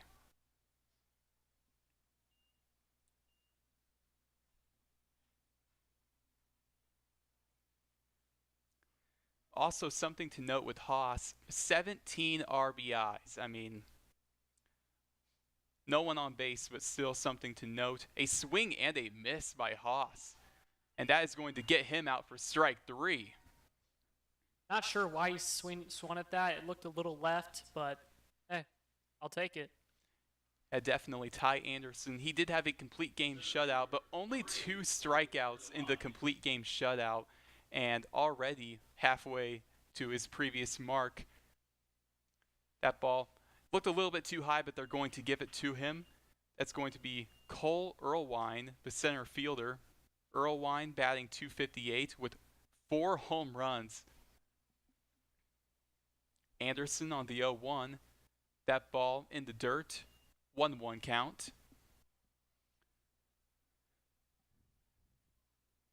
One count, 2 outs. Anderson. And they're not going to give that to Ty. It's going to be a 2-1 even count. It looked a little bit too high, but maybe the umpire not being so generous tonight. 2-1 count. That ball had some heat behind it, but that one was in the dirt. 3-1 count coming. Tie on the 3-1. They're going to give that to him to make it an even 3-2 count. I think you go to the slider right here, which has been his weapon of choice. 3-2 pitch. That ball is going to be hit in the center field right towards Caden Lindsay.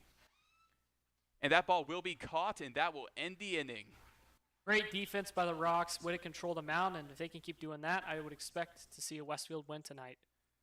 Heading to the bottom of the first, still 0-0, and plenty of action to come. You are watching the Westfield Sports Network.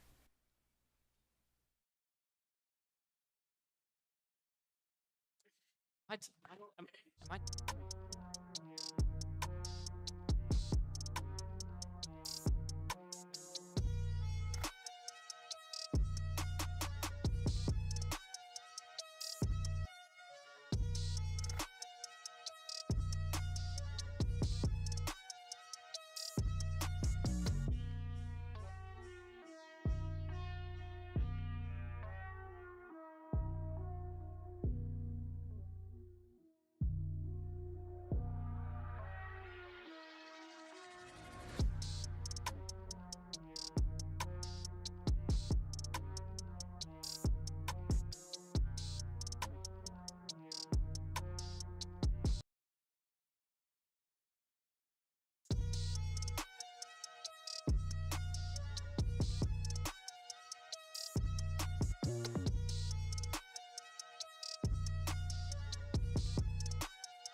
And we are back. Ty Bradle, who went 0 for 1 in his last at bat, is now pitching. 0.59 ERA. We have Braden Hibbler leading off, the shortstop. 2 future D1 commits probably going off right here. I agree. Braden Hibbler, he's had quite the year so far. Hibbler batting .340 and leading the team in RBIs with 13. And he's also right behind Colin Lindsay in the stolen base competition on the team. I remember before the game the other day against Greenfield Central, I talked to Braden, and Braden asked me if he had beaten out Colin for the stolen base team record for team leader for stolen bases. So you can tell deep down he definitely wants it. First pitch, Bradel. That one's going to be hit shallow center field, and that is going to be a single for Braden Hibbler on the first pitch. Perfect way to start the inning for the Rocks is Colin Lindsay will be up for the mound. That's actually going to be Eli Manbeck.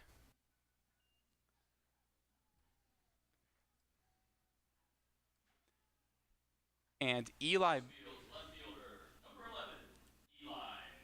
Manbeck batting .385. He has been the master of the bunt all season. He has laid down many perfect bunts. Hibbler, great base runner, and he's going to try and bunt this time, but it's going to be fouled off, and it's going to be caught. Fouled off and caught by the catcher. Alex Billman, the catcher, making a great play for the first out. I like the move. I think it was risky, but at the end of the day, it did not pay off for the Rocks. I mean, when you have a guy like Eli Manbeck, who is perfect at bunting, you kind of expect to do that. But 2 pitches and 1 man on base and then 1 man out. So very 50-50 innings so far for Bradel. Matt Droslik up to bat, batting .280.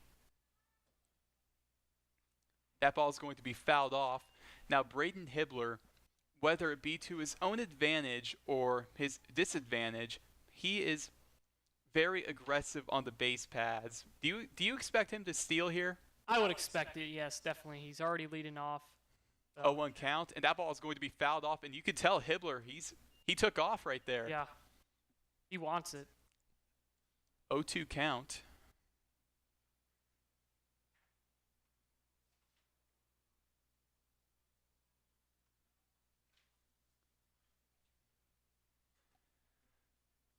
Bradel on the 0-2. 6 appearances for Bradel on the season so far. Hibbler with a big lead off of first. Droslik is going to hit that ball into right field, and it is going to be caught for the second out of the inning. Now, Evan Russ is up to bat, and in my opinion, Evan Russ, he's really been the best hitter on this team. Yeah, he's our only home run on the season to note, and hopefully he can get Hibbler into scoring position with a single or a base hit. Bradel, he did have a rocky beginning to the inning, but now he's looking pretty good, and the infield and outfield has been doing its job. That ball is going to be fouled off, and it will be over the fence, and it is going to be fouled off. Chugga Rosario, the first baseman, I kind of hesitated there because he had a pretty good chance at that ball, but it went over the fence, and he did not make the catch. 0-1 count.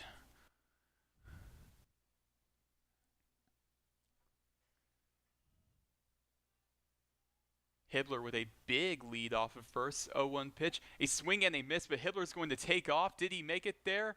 Yes, he did. A good showing of speed right there from Hibbler. His 9th stolen base on the year, and now he is 1 stolen base closer to Colin Lindsay, and now a mound visit.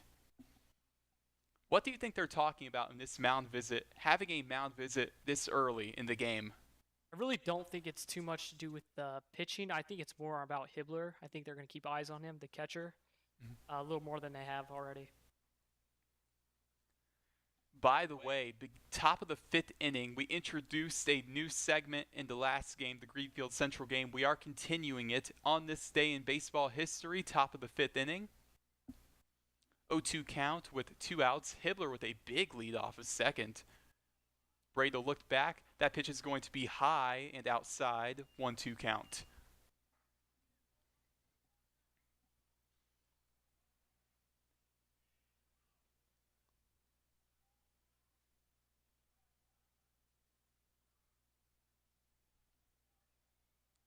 Bradle, 1-2.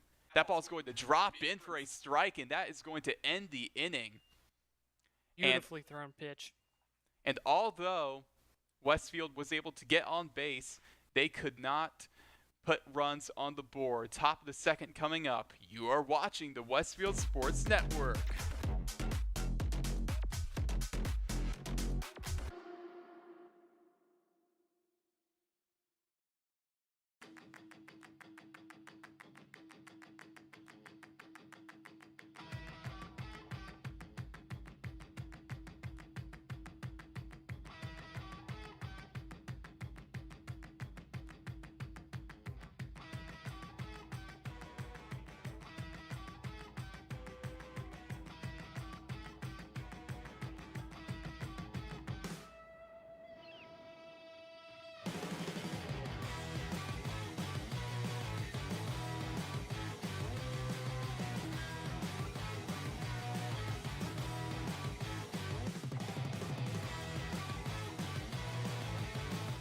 And we are back here, top of the second inning. Ty Anderson still out there, of course. What do you think he can do in this inning that he didn't do in the last inning? Really, I think just keep throwing it inside. I think he's just got to control the mound just a little bit better than he did, and he should be good. And I think the longer he can keep runs off the board, the more in favor it is of Westfield. Yep, he struck out Griffin Haas in the last inning. That was his lone strikeout. Now Chugga Rosario, the first baseman, is up to bat. Rosario only batting 159 on the season, but he has 2 home runs. And only by looking at the stats, a guy that hits for power, but not enough average, and that ball is going to be fouled off right by the dugout. You could see Preston Tam and Alex Rudolph in the dugout. They had to kind of run to get out of the way. But a guy that he reminds me of is in the MLB is Kyle Schwarber, a guy with not the highest batting average, but he can hit bombs. 0-1 count.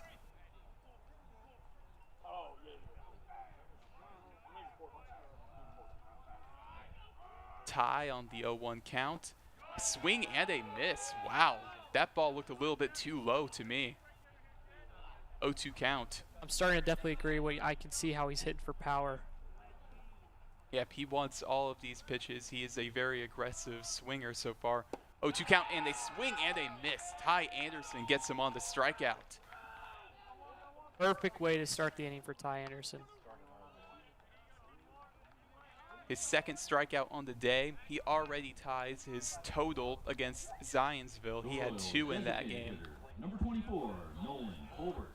Nolan Colbert, I mean, this guy is incredible.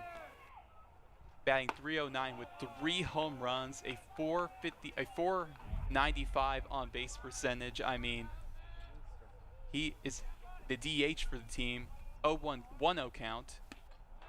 They're going to give that to Ty Anderson despite it looking kind of close to Colbert's legs, but either way, I'll take it. 1-1 count. 1-1 count, Anderson. That ball is going to be hit right to Ty Anderson. He can't come up with the catch, but he will still make the out at first base. And Ty, looks like he's hurt. That ball hit his leg. Yeah, definitely. I think it was the lower leg, but kind of close to the knee. If you're Westfield, that is the worst thing to see right now. A game you thought you had on lock, maybe, with having Ty on the mound, and now he can't get up. He's on the ground.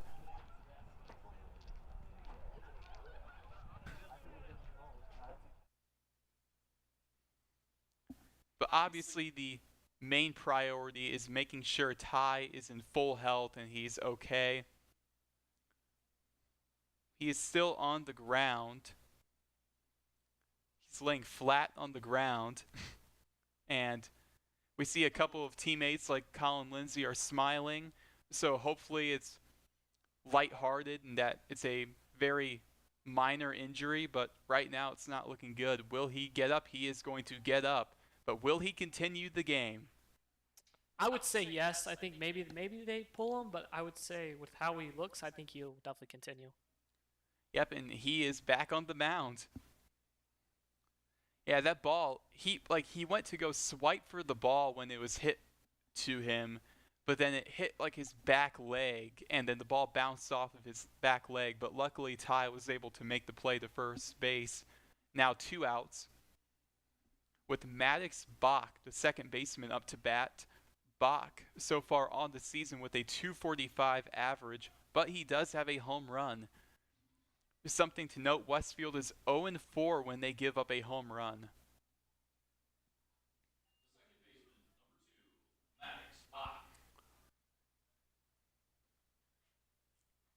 They're going to give that to Ty. 0-1 count.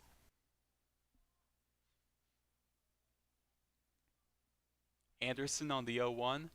That ball is going to be fair, actually. That was hit right to Ian Wilson at third base, and Bach is going to not make an attempt for second base. So it looked like he turned the corner a little bit too quickly. I thought that ball was going foul, honestly. Yeah, it looked foul like when he first came off the bat, But clearly a fair Yeah. ball. But that's why I hesitated on the call there, too. It looked like it was going to go foul, but Ian Wilson, who he struggled in the warm-ups. He made probably 4 or 5 errors in the warm-ups, and yet again he lets a ball fly right past him. errors have haunted him this season.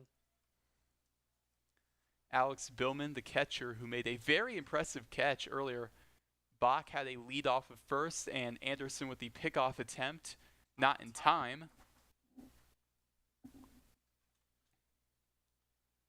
Billman only batting .208, but he does have a home run.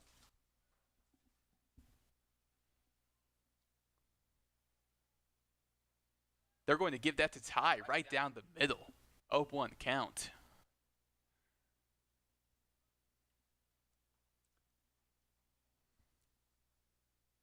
Once again, Bach with a lead off of first. Ty Anderson, that ball a little bit too high on the two-seam fastball. And would you look at that, Bach? He has 10 stolen bases on the year. For Westfield, you definitely don't want him to get on first. He actually has the majority of their stolen bases. And a pickoff attempt is not in time yet again. 1-1 count. And also something to note, HSE, they have not been caught stealing all year. 1-1 count. That ball is going to be hit right to Ian Wilson, but this time he will make the catch. Going into the bottom of the second, still a tied ball game. You are watching the Westfield Sports Network.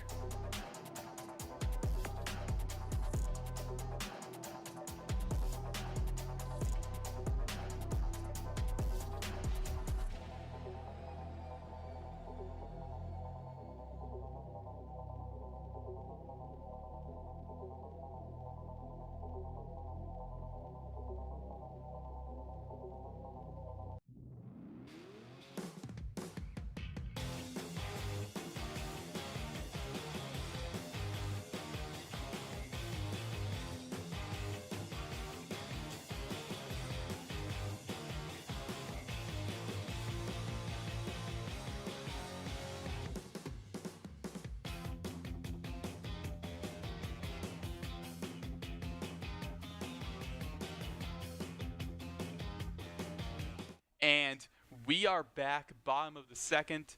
Still for HSE, it is Ty Bradle who has given up a hit. Now, how can Westfield possibly, in the last inning, it looked like Hibbler got the best of him. How can Colin Lindsay coming up to bat, who is in a slump, maybe capitalize off of that? I think it's really simple. Just get a base hit because I think that will ride some more motivation into the dugout and give some other guys inspiration. I just think that try to steal bases if they can, and I think just kind of mess with the pitcher a little bit. Now, Colin, like I've mentioned, 10 stolen bases on the season, but with him playing catcher tonight, he may not be on the base paths, as we've seen it before this season where he's been playing catcher and then they take him out on the base paths and put in Drew Law, who is a great base runner.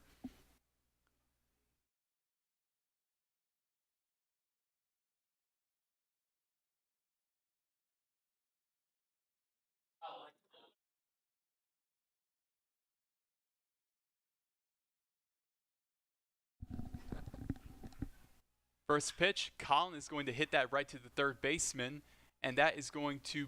Did he make the throw? He is out. That one's kind of debatable. Yeah, I kind of am surprised on that call. I kind of thought he was safe. I mean, like the ball, like kind of slid over to first base, so that is definitely the debate. And now the umpires are going to have a discussion. They're going to call him out. Colin, he stayed at first base just in case, but they're going to call him out. Coach Pinnell did not look too happy about that call. Now, another hitter in a slump, Alex Rudolph, the DH, who is only batting 200, but early on in the year, he was batting above 250, and that one's going to be in the zone, strike one.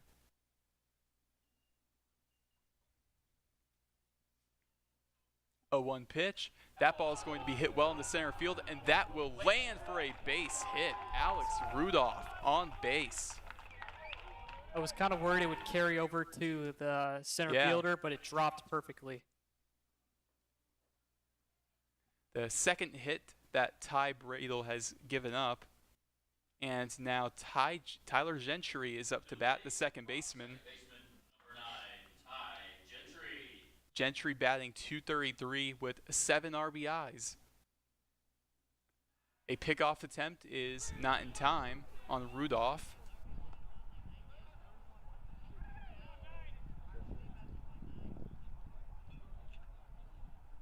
I totally get why you would go for the pickoff attempt. Rudolph has a big lead. That ball right down the middle, 0-1 count.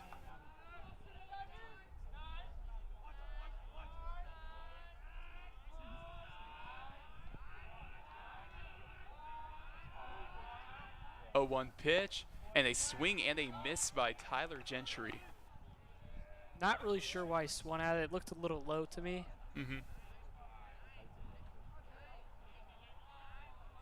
Bradle on the 0-2 pitch. And Alex Rudolph is going to take off, but that ball will be fouled off. Good, great display of speed though from Rudolph. Definitely. Yeah, Rudolph, I mean, the stat sheet might not show it. It rarely ever does, but he's got speed, and he's going to try and show it here. 0-2 count. A swing and a miss. Bradle is going to get him on strike 3. That would be the first strikeout of the night for Ty Bradle. Ian Wilson, the third baseman, is up to bat.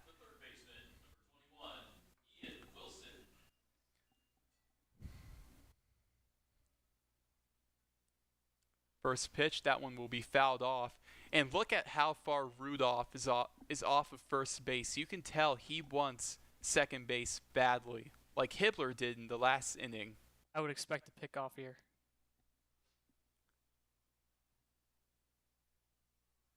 A 1 count. A swing and a miss by Wilson. Now Ian Wilson, he is batting .256. His batting average keeps going up and down every game, really. It's been huge upgrades or huge downgrades in the batting average. 0-2 count, and a swing and a miss is going to end the inning. Ty Bradle will hold his own. Going back now to the top of the third, you are watching the Westfield Sports Network.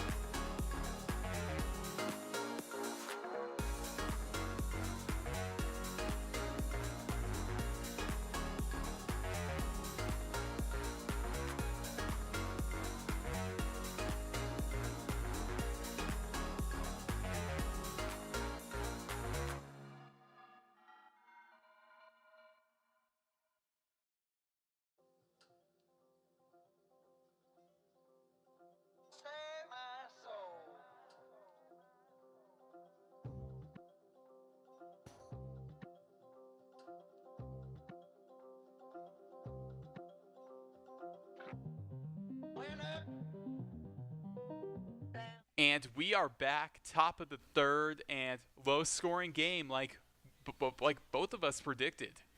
Yeah, both pitchers are having really good mound performances, so if it stays the way, we might be headed to extra innings. I would love that. I mean, two conference rivals who will play in the sectional to go to extra innings. I mean, that would be incredible.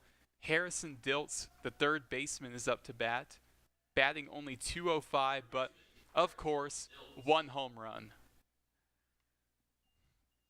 And looking at the stat sheet for HSE, as that ball is going to be hit towards Ty Gentry to second base, and he will be out at first. But like I was saying, when you look at the stat sheet for HSC, Westfield, they've only hit one home run. So when you see all these guys with home runs on the HSC stat sheet, it's kind of weird. Cam Seitz, the left fielder, is up to bat, batting .257, and that ball is going to be fouled off, and oddly enough, no home run for him. That is probably the first time, I think, in the order where a hitter has not had a home run.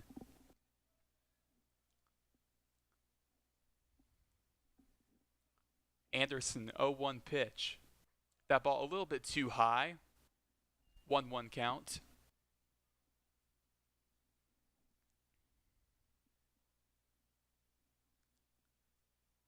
Tie on the 1-1. That ball is going to be fouled off, hit the fence.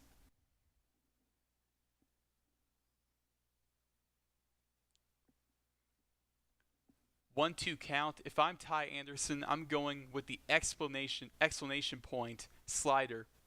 And that ball is going to be fouled off yet again. Still a 1-2 count. Yeah, this is definitely a longer at bat than that we've had this night. Tonight.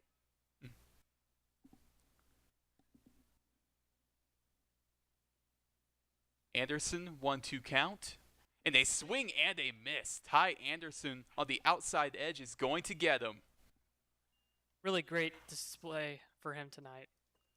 Third strikeout of the day for Ty Anderson, and that is already more than he had in the Zionsville game when he pitched a complete game shutout. Gave up 3 hits, obviously 0 earned runs.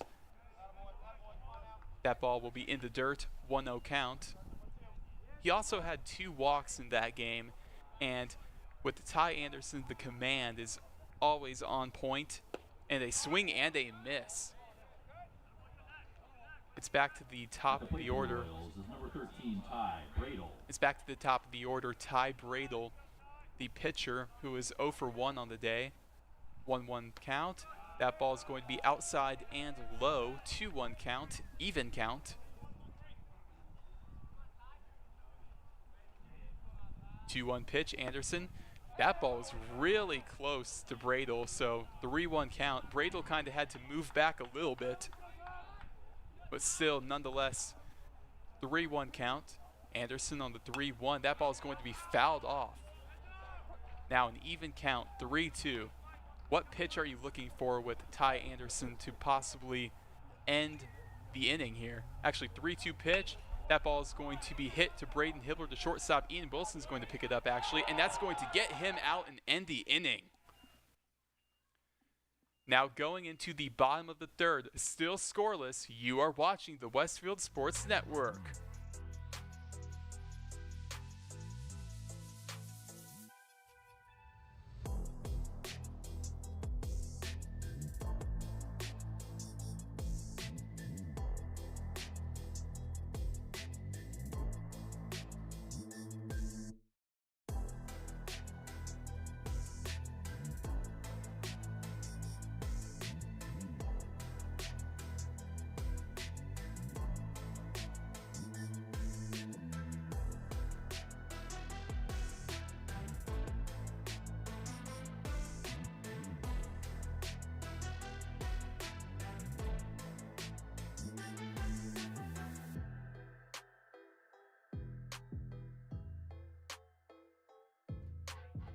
And we are back. Ty Bradle still out there, bottom of the third. Something worth noting, we do live stats, and what do you want to tell the people about Ty Anderson?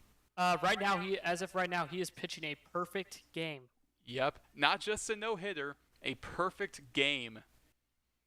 Now, I know about the old commentator's curse. I know that I possibly just put a curse on Ty Anderson, and he'll give up a hit in the next inning, which would be very disappointing. But hopefully the commentator's curse does not come to fruition.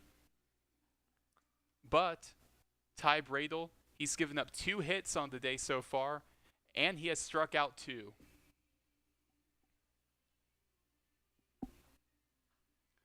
Now up to bat is Caden Lindsay, who at the beginning of the season didn't get the playing time I think he really deserved. And now he's getting the at-bats, and he's batting .250. Only a sophomore. That's really high batting average. Yep, him and Matt Drozlik are ushering in a new era of Westfield baseball, and I'm loving it. Absolutely.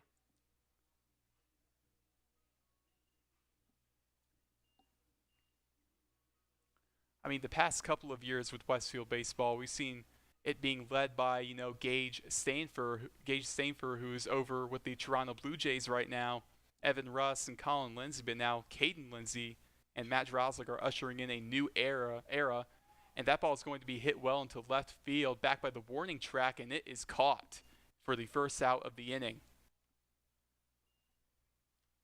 Now Braden Hibbler back up to bat.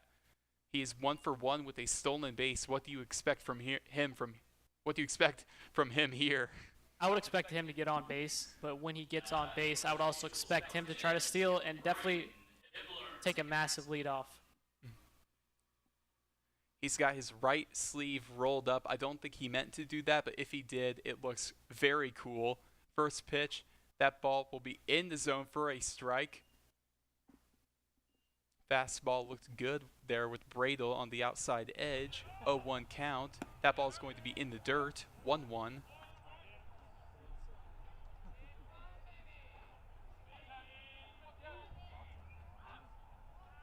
Bradel on the 1-1. That ball is going to be fouled off. 1-2 count. Yeah. I'm looking for more of a power swing here. I think that he's going to try to drive it, or I think he could possibly get a double, but going to have to work on the count. 1-2 count. Hibbler. That ball is going to be fouled off, and actually that's in play, and it will be fouled off. And by the looks of Griffin Haas in right field, it looked like he was close to making a play on it, but in reality, he was not anywhere close to that ball. 1-2 count still for Hibbler. And like you said, power swing right here. You know Braden Hibbler is aggressive.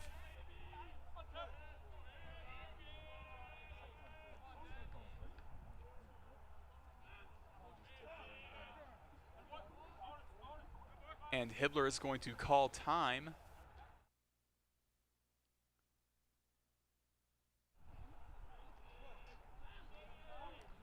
One-two pitch coming. That ball is going to be hit into center field, right center field, and it will land. Braden Hibbler. He's going to make it to second base, and he's going to go for third base, actually. Braden Hibbler with a triple. Westfield is undefeated when they hit a triple. And Braden Hibbler, with yet another triple on the season, he has hit multiple on the season. UNB called it power swing right in towards the middle. Center field could not get it.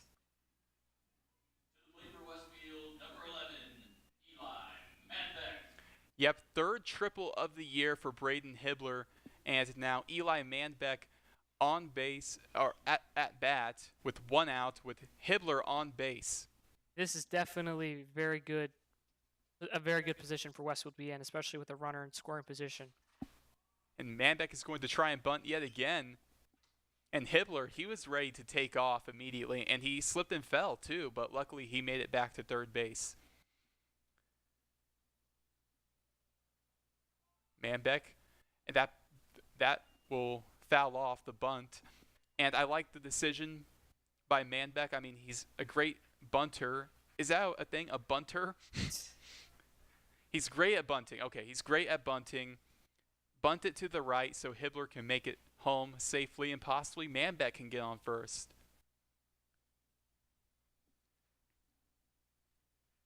And now Bunnell is going to have a discussion with Manbeck. Possibly a change of approach. Yeah, I was thinking that as well. I think he may just try to take a base hit, which would still drive in Hibbler, and also he would take first base.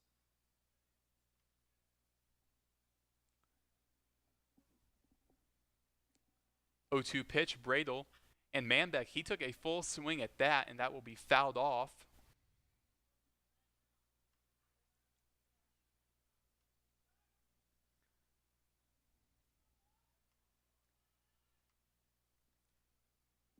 O2 pitch, Bradle, and Manbeck is going to hit that right to the shortstop. The infield was in, and that will be a ground out.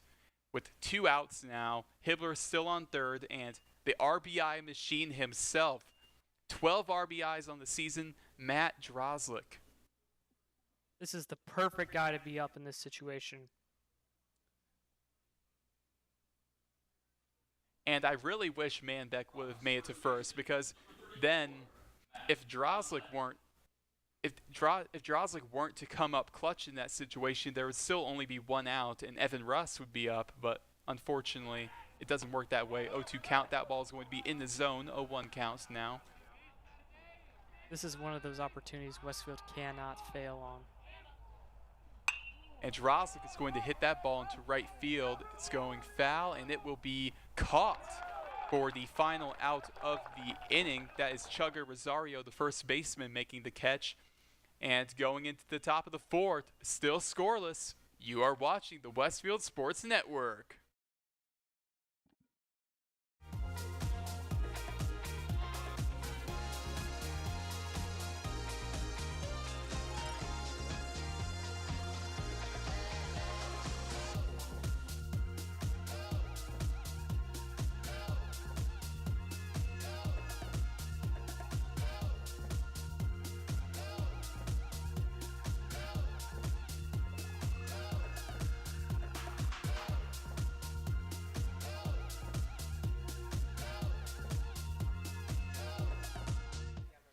And we are back. Ty Anderson pitching a perfect game so far. How can he continue his dominance?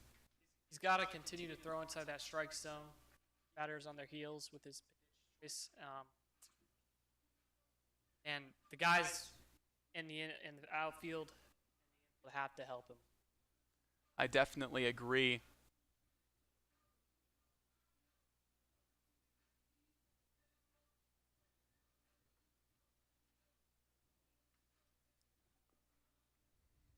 Now, Ty Anderson, we're looking at him in the warm-ups now, and he's got some good velocity here, which is really a good sign.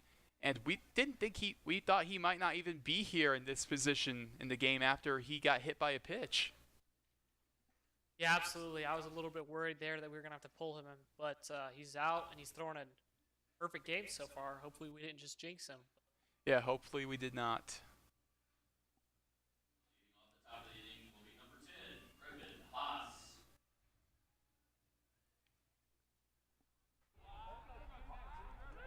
Griffin Haas. That ball is going to be outside for ball 1.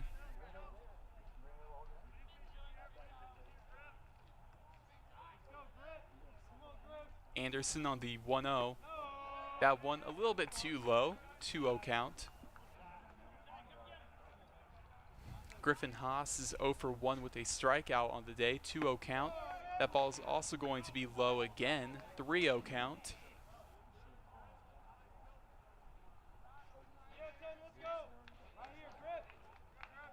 Anderson on the 3-0. That ball is going to be outside, and just like that, the perfect game dream is no longer alive. It's dead. But still, no hitter, still intact.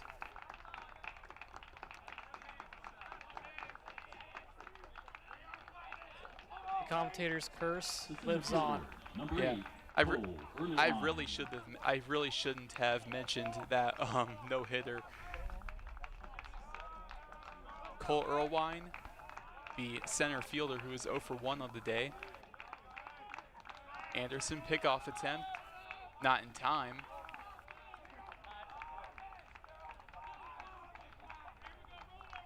But Griffin Haas, on the season, he has 3 stolen bases. So that is something to note. First pitch, Anderson. And that ball is going to be grounded to Ian Wilson. To Gentry on second base. Did he make it there? And I think they're going to call him safe at first. Wow. I thought maybe he had the double play, but he will be safe at first with 1 out.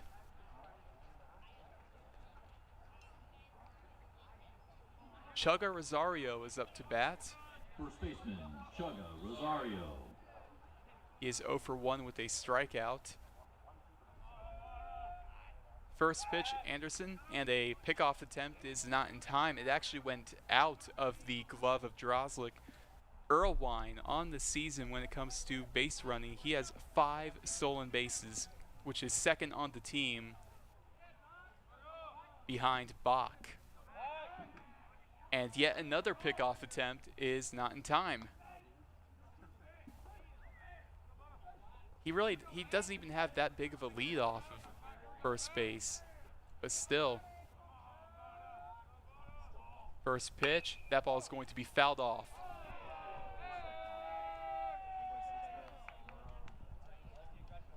By the way, stay tuned. Top of the 5th inning on this day in baseball history.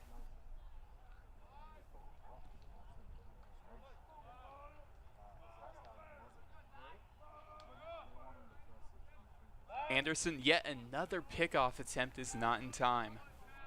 Yeah, I'm not sure why he keeps trying to pick him off because the leadoff is not even really that big. 0-1 count. That ball is going to be fouled off, hit the fence, and you leaned back a bit. Looked awfully close to us. Yep, I had that in my first game too. But luckily, something you do have to remember is we got a window and a fence in front of us. I mean, very true. We have 2 layers of steel right in front of us. Well, a window wouldn't be. Forget about it. 0-2 count. Yep, steel and glass. Okay. I've redeemed myself. 0-2 pitch. That one's going to be outside. And would you look at that, he is going to take off and he's going to make it to second base on the wild pitch. Erlewine with a stolen base. Do you think there might be some discussion with the catcher coming up to the mound? I don't think it's quite yet time for that. If he gives up another base hit, then maybe. But still, now that I think about it, actually the no-hitter is no longer intact either. And did that hit him? He's going to limp off. Rosario is going to limp off. Did that hit him? It looked like it hit the bat. It sounded like it hit the bat, but he's limping off. I'm wondering if the bat hit him, actually. That is actually a very real possibility, and now a mound visit, which is probably the perfect time.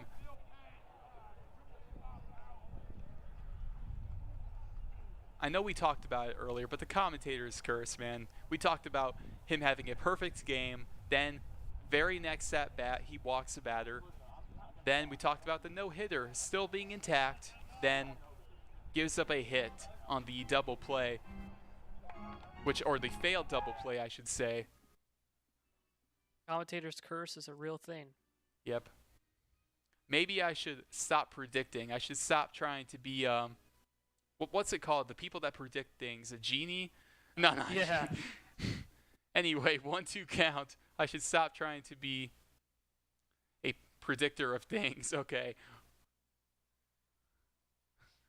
And Rosario is going to call time, and I don't blame him. I mean, he had plenty of time, but still he spent most of that time limping because that had to hurt.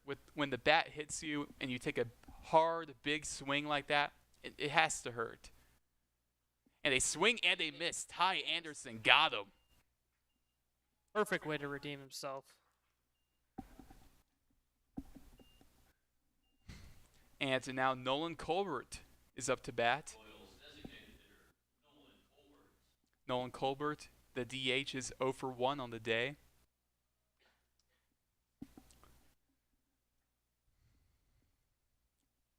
First pitch, that ball is going to be lifted into center field, actually left center field, and Manbeck is going to make the catch to end the inning. Now heading to the bottom of the fourth and still 0-0. You are watching the Westfield Sports Network.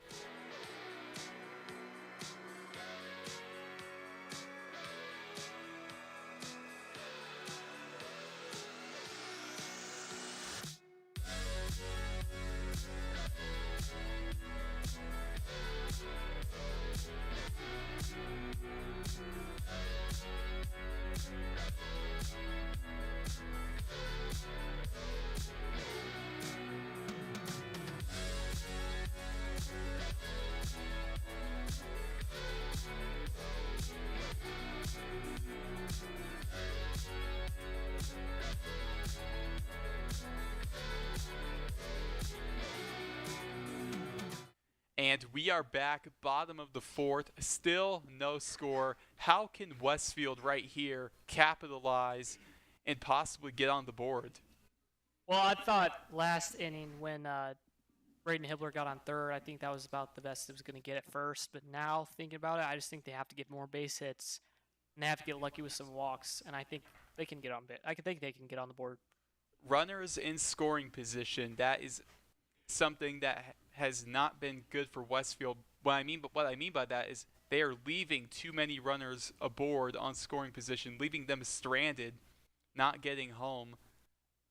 But also with HSE, I do want to talk about they have committed 2 or more errors in 10 games this season. Remind you of anyone? Fernando Tatis. What a dig at the Padres. Yep, there will be plenty of those. Only a few more games in the season, but I will have many Padres digs, or many digs at the Padres for the rest of the season. There will be plenty more. That ball is a little bit too high on the two-seam fastball. 1-0 count.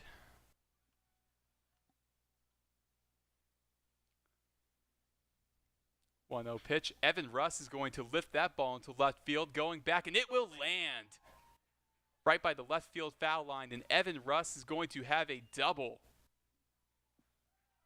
And just like that, runner in scoring position, 0 outs. Perfect way to start the inning.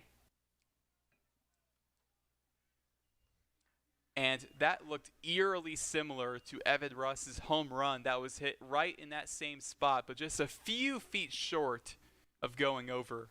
Now batting Westfield's number 7, Colin Lindsay. Colin Lindsay up to bat. 0 for 1.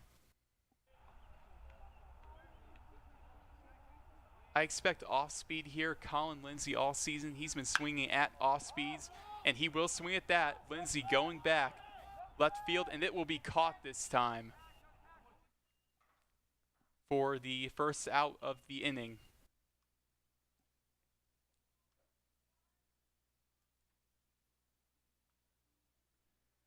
Now to Alex Rudolph, who is 1 for 1 on the day.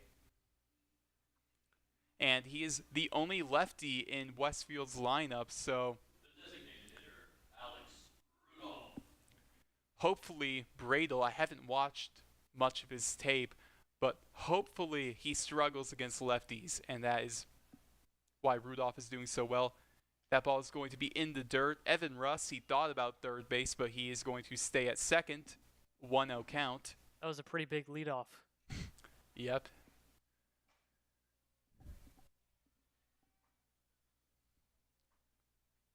One 0 Bradel. That ball, they're going to give it to him on the outside edge. 1-1 count. Looked a little left to me. Yep, me too. Definitely looked a little bit left. 1 ball, 1 strike, 1 out.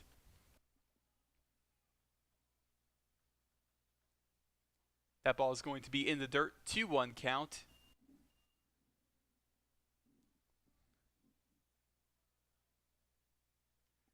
Alex Rudolph on the season, he actually has 8 RBIs, so he's looking for his 9th RBI of the season. 2-1 pitch. That ball is going to be fouled off. 2-2 count. Evan Russ, he has been driven in 7 times this season, looking for an 8th.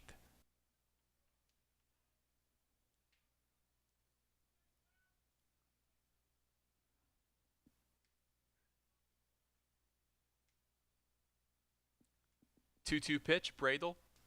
That one's going to drop in the zone. Curveball is going to drop in for a strike, and that is going to be the second out of the inning. And now Tyler Gentry is up to bat. To the plate, Rocks number 9, Ty Gentry. Still have Russ on second base. A swing and a miss by Gentry. 0-1 count. Yeah, no, he has a very beautiful swing. I think that he can definitely make contact, and I think that hopefully he can drive Russ to third. It's a beautiful home. swing. Sorry, it's a beautiful swing. That one's going to be fouled off. It's a beautiful swing, but a slow swing nonetheless. Yeah. But that swing did give him a walk-off. It sure did.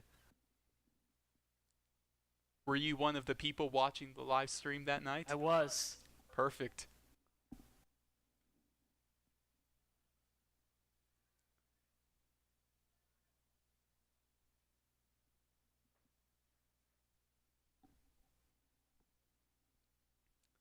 O2 count, Bradel. That ball is going to be hit into right field. Gentry is going to get a base hit. Rudolph making his way home. Will he get there? Yes, he will. The first run of the game for the Westfield Shamrocks comes off of the bat of Tyler Gentry, an RBI double to make it a 1-0 ball game. With the way Ty Anderson is pitching, this is the best outcome for the Rocks. You hear the dugout making some noise.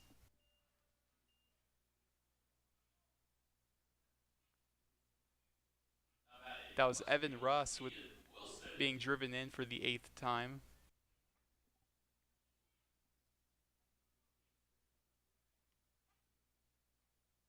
Ian Wilson up to bat. He is 0 for 1. That ball's slightly outside. Actually, they're going to give that to him. It looks slightly outside, but 0-1 count. Definitely a generous call, but you definitely need those in the games. But that ball's going to be grounded to third base, and that is going to end the inning. Although Bradel only giving up 1 run, the damage has been done. We are going into the top of the 5th. You are watching the Westfield Sports Network.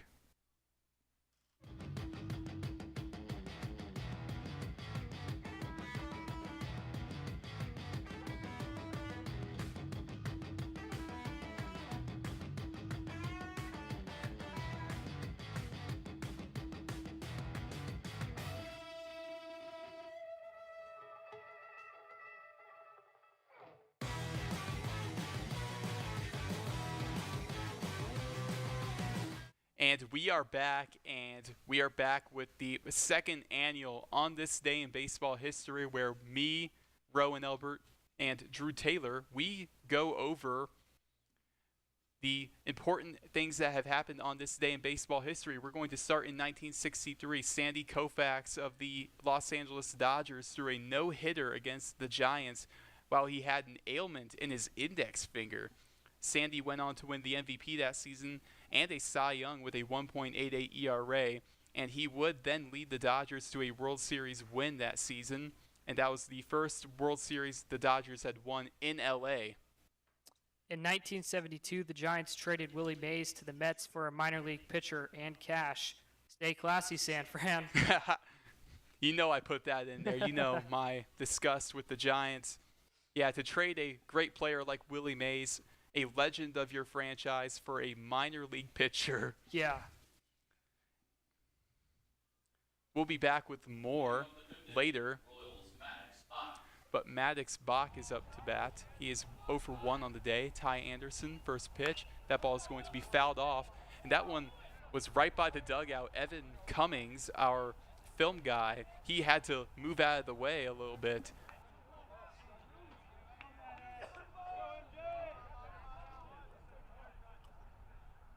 He doesn't seem shaken, though. He did once tell me that if a ball came coming through the window that he would let it hit him, and that is going to be a swing and a miss by Anderson.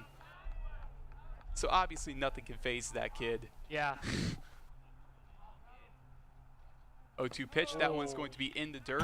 It is a wild pitch, and luckily nobody on base. Yeah, if there was gonna have to be a wild pitch, I'm glad that it was now. Definitely.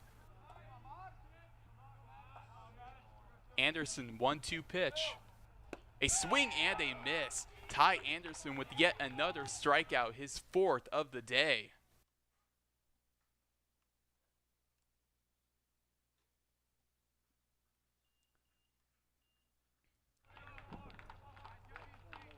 For the Royals, number 18, Alex Billman. Alex Billman, who is 0 for 1 on the day. The catcher is up to bat. Anderson, first pitch. That's going to drop in yet again. Swing and a miss. 0-1 count.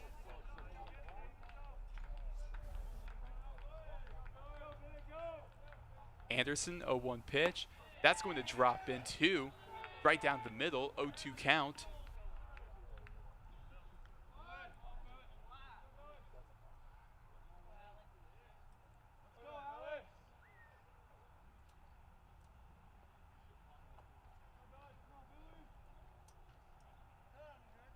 And Billman is going to call time. And now a mound visit between Lindsay and Anderson. So that gives us the perfect amount of time for our next on this day in baseball history. In 1980, 39-year-old Pete Rose stole second, third, and home when he was on the Phillies as a 39-year-old. And the last player to do that before him was Jackie Robinson in 1954. Now, Pete Rose, other than all the gambling stuff, which he gambled on his own team to win. I mean, I don't get the hate, but he was a great player in his prime, and that ball is going to be, they're not going to give that to Ty. Wow. 1-2 count. And did he check his swing? Yes, he did. Ty Anderson with his 5th strikeout, his 2nd strikeout of the inning. Ty is starting to heat up. I'm a little bit surprised it's this late in the game in the 5th inning. I mean, he's been hot all night. Yeah. That arm is definitely going to start to get tired soon, though. I hope not. And that ball is going to be fouled off. Lindsay going to try and make a catch. And that ball is going to be in the crowd, actually. So 1-0 count.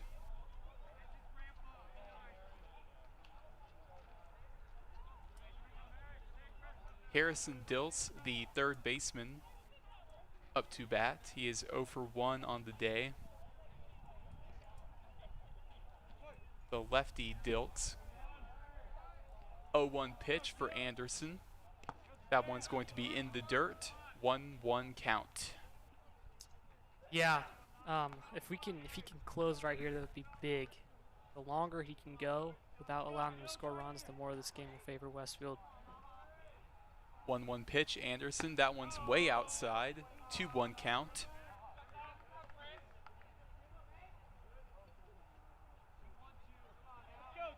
I think you go to off speed here because the fastball right there didn't work. Or not. They're not going to give it to him, though. 3-1 count.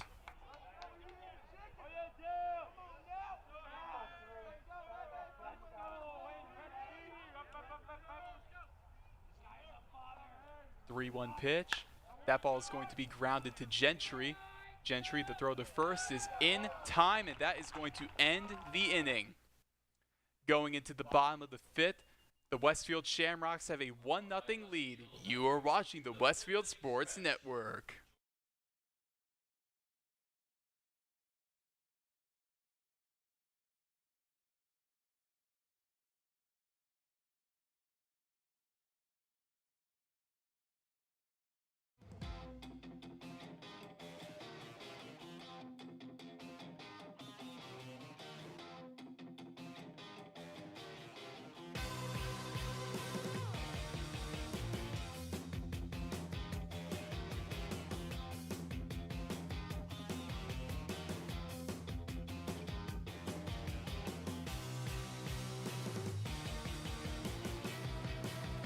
And we are back, bottom of the fifth, tight ball game, 1-0 Westfield lead.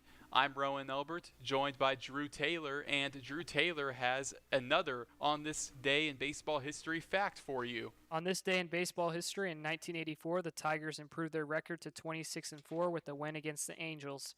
It set the record for the best 30-game start in MLB history, and the Tigers would win the World Series in 5 games against the Padres. Yep, the Padres, which you all know as the Padres. I like to call them the Padres. Basically, as you can tell, Rowan's a Dodgers fan because there's a dig at every NL West team. Yeah, you can definitely tell. Caden Lindsay is up to bat. Ty Bradle's still out there. Bradle, he has given up 4 hits. He's struck out 3 and has an earned run. Caden Lindsay is 0 for 1, but like I've mentioned before, he is the future of Westfield baseball, and the off speed is going to be in the dirt, 1-0 count. 1-0 pitch. He's going to try and bunt, but it's going to be too high. Why do you think Caden Lindsay would bunt in this situation? My only guess is just to try to take first, but I'm still not really understanding why. 2-0 pitch. That one's also going to be in the dirt. 3-0 count.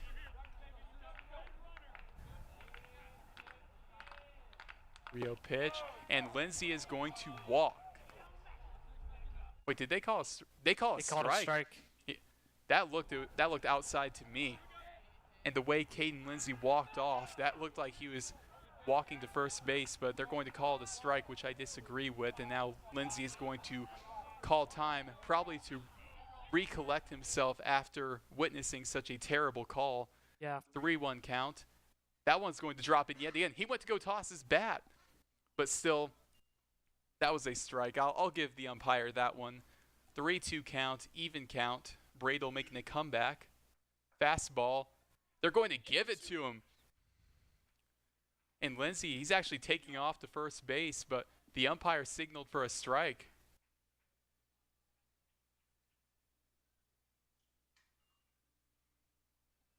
And Lindsay's going to stay there, so it looks like he actually did make it to first base.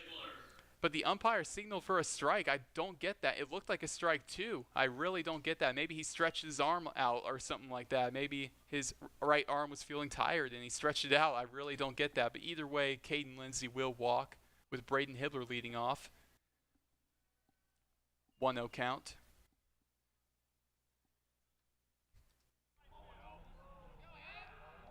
Last at bat was a triple, according to note. And that ball is going to be fouled off by Hibbler. 1-1 count. And like I said earlier, Westfield 4-0 on the season when they hit a triple. And Braden Hibbler has 3 of those triples on the season. 1-1 count. That's going to drop in for a strike. 1-2 count.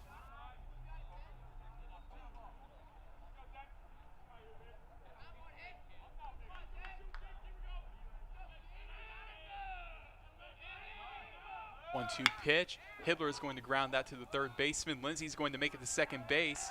And although Hibbler will be out at first, Caden Lindsay is going to make his way to second base. Great speed there. Eli Manbeck, he is 0 for 2 on the day, but he is such a good hitter, such an experienced hitter, that I expect him to be due for a hit. Absolutely. It'll be interesting to see if do you think he'll bunt here? He has bunt in the past innings. I don't see any reason to. I mean, you have a very fast base runner in scoring position. That ball is going to be fouled off.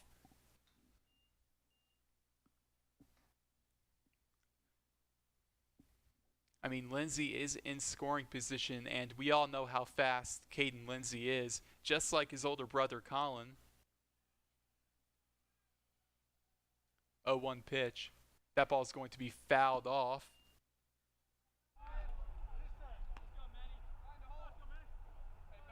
Oh, 2 pitch coming.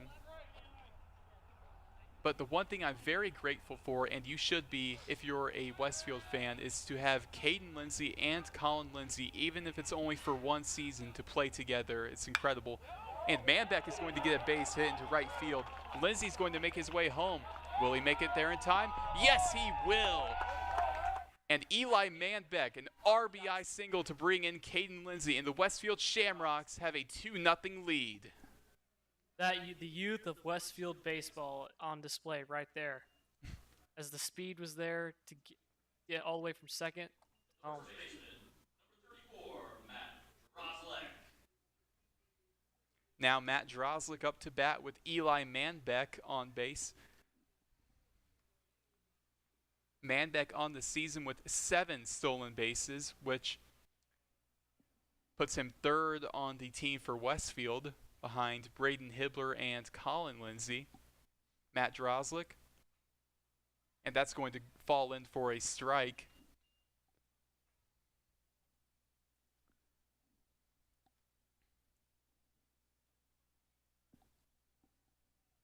On pitch, and Manbeck is going to take off, but it's going to be a foul ball.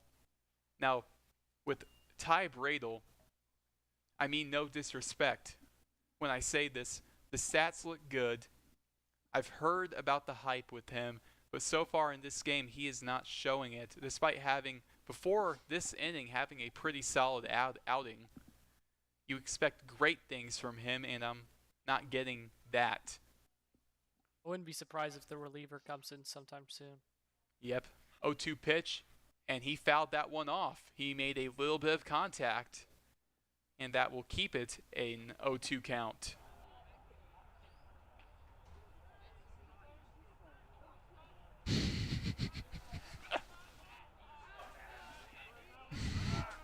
Oh, 2 pitch.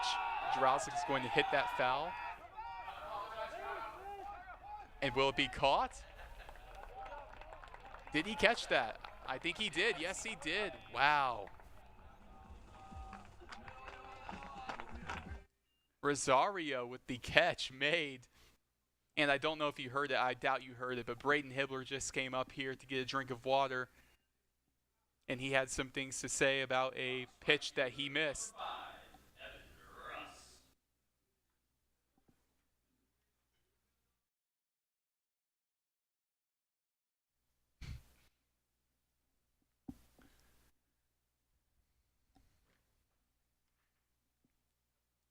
That ball is a little bit too high. 1-0 count.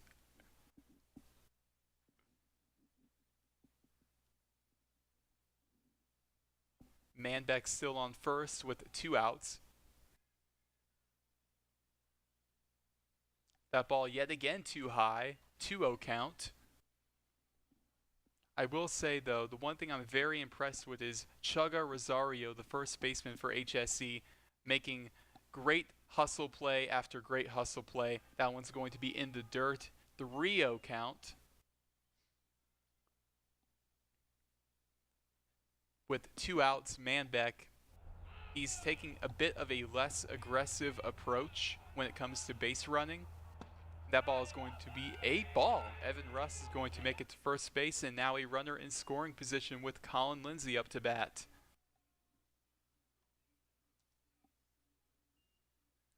Colin is 0 for 2 on the day.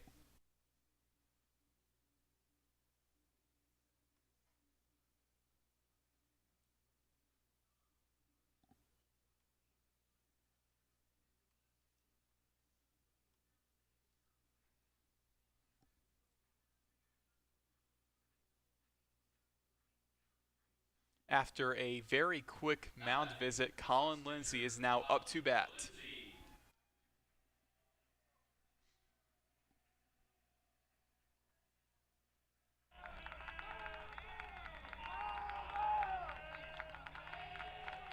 Manbeck on second, Russ on first. First pitch, that is going to drop in for a strike. Beautiful pitch by Bradle.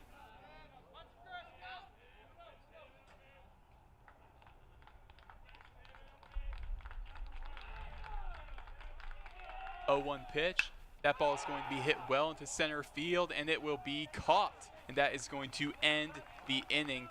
Pretty good hit ball by Colin Lindsay, but still it is going to be a pop up. And going into the top of the sixth, the Westfield Shamrocks are now up 2-0. You are watching the Westfield Sports Network.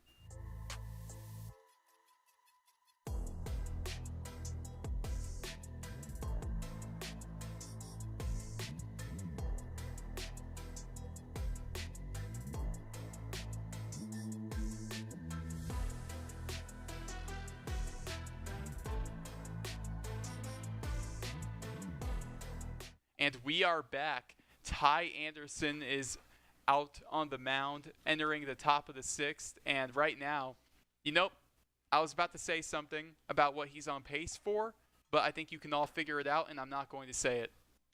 I think it's best you don't. I think it's definitely best I don't. 2-0 ball game. Westfield on top. Ty Anderson is looking elite. He is pitching an absolute gem. 5 innings pitched.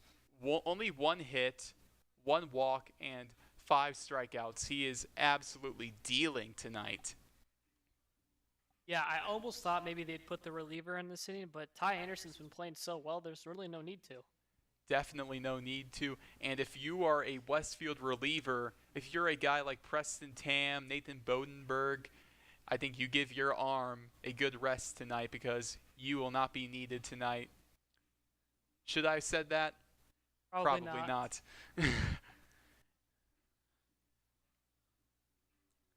Cam Seitz is up to bat now. Cam Seitz is 0 for 1 on the day. Leading off the sixth inning, Cam Seitz. Cam Seitz batting .257. First pitch, Anderson. That ball is going to be fouled off right by the fence. Yep.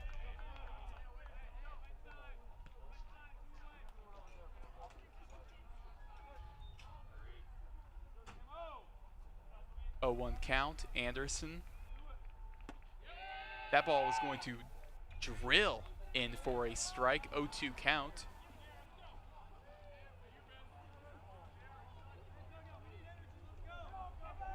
Anderson on the 0-2 pitch.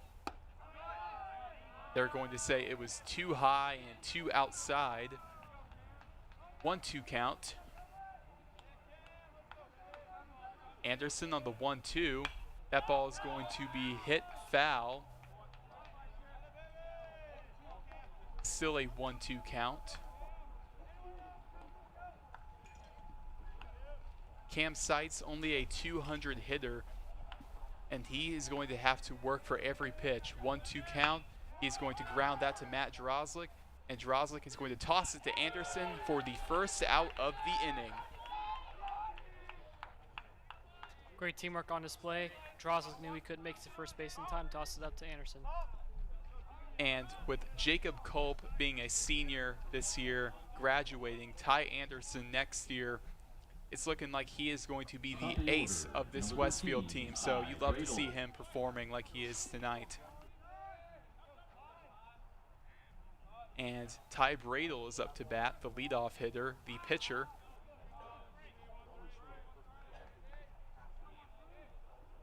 First pitch, that ball is going to be inside for a strike.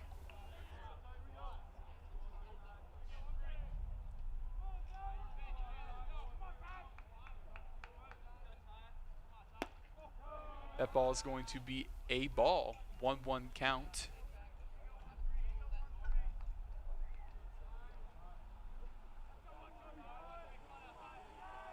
Anderson on the 1-1 pitch. That ball is going to be hit into right field. Evan Russ is going to make the catch for the second out of the inning. One more out left to get, and then the Rocks can hopefully try to put even more runs on the board. And Ty Anderson, I mean, he is pitching HM. Royals right fielder, Griffin Haas. Griffin Haas is 0 for 1 on the day with a walk and a strikeout. First pitch, Anderson. A swing and a miss. I really don't get the decision to swing on that pitch. A little aggressive. Very aggressive, and you kind of need to be in this situation. It's do or die for your team. Anderson, that one almost hit Haas. 1-1 count.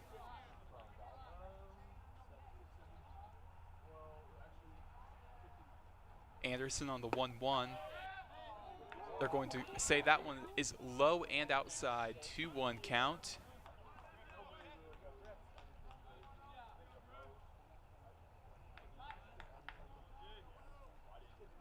Anderson, 2-1 pitch.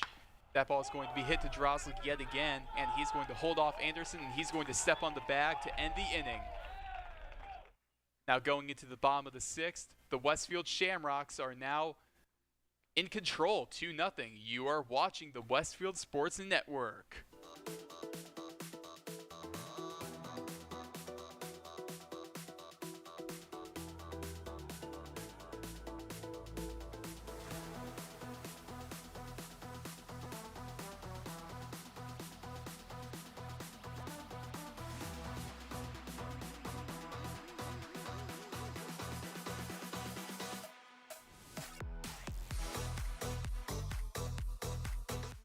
And we are back. Ty Bradle, bottom of the 6th, is still out there despite struggling the past 2 innings. Alex Rudolph is at bat. He is 1 for 2 on the day.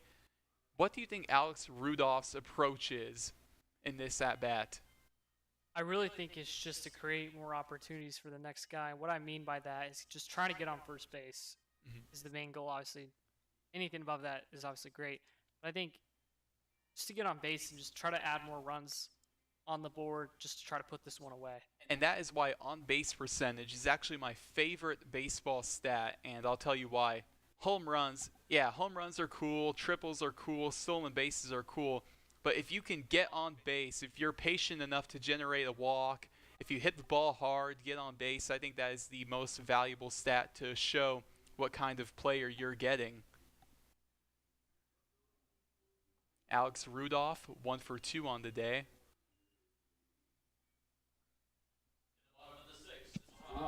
Alex Rudolph. First pitch to Rudolph. That ball is going to be off of the glove of Earlwine, the catcher. 1-0 count.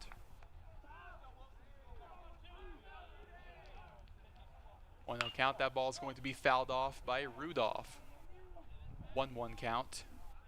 Rudolph's making good contact, that's for sure. Yep, Rudolph making good contact. Can he make Bradle pay? 1-1 count. That ball is going to be outside a little bit. 2-1 even count.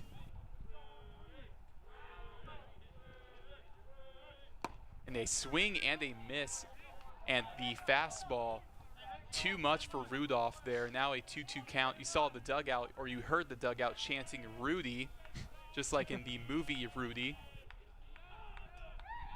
2-2 pitch. That ball is going to be outside. Now a 3-2 even count.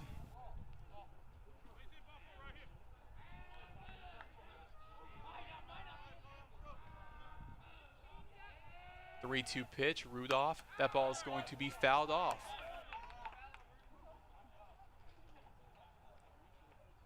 Like you said, Rudolph making good contact, but can he make Bradle pay for all this contact being made? I mean, I think he can. I think that he's due. It's not really necessarily been his day today. Yep, he proved it earlier that he can get on base. I mean, he does have a hit. True. Did strike out earlier. Yep, 3-2 count. That ball is going to be hit into right field, and that will land. Alex Rudolph, a single. And I will say, Rosario made a great diving effort for that ball, but he did not make it to the ball. So Alex Rudolph with his second hit of the day. You definitely tell that Rosario tried to make that catch because front of his jersey's full of dirt. Tyler Gentry up to bat. And Alex Rudolph, I mean, he's been in a slump recently, so for him to get a multi-hit game is much needed. And now a bunt. And Gentry, that is a perfect bunt. Alex Rudolph is going to make it to second base, and Ty Gentry is going to make it to first base. A perfect bunt, had great hang time, and would you look at that, 0 outs, and a man on second and a man on first for Westfield.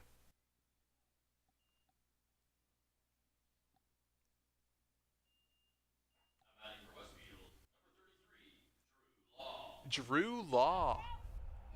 And now Drew Law is pinch hitting for Ian Wilson here. Drew Law, he has been a common pinch runner, but he is going to pinch hit. He does have an at-bat. He's actually has 7. He's batting 143. So Drew Law, a sophomore, but still he is a great speedy guy who I think to give him more experience here is much needed. Maybe he can be a part of this new era of Westfield baseball, which we'll see kind of go in full stride next year, with guys like Braden Hibbler and Ty Anderson being the veterans of the team, which is kind of shocking to, not shocking, but kind of weird to think about, considering Hibbler's been playing varsity for ever since he was a freshman. I mean, it's weird to think about.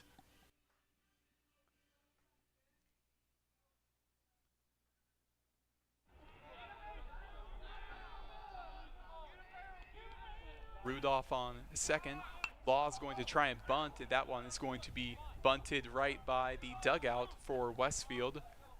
0-1 count. I like the move to go for a bunt because they just had a successful one. Why not try again? I agree.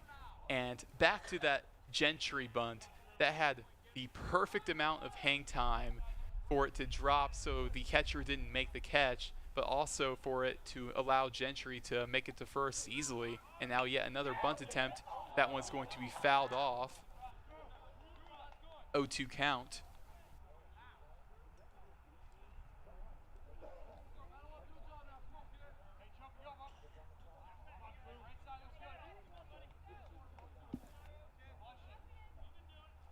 O2 pitch, 0 outs, a man on second and a man on first. 0-2 pitch, Law, that one is going to be outside, 1-2 count.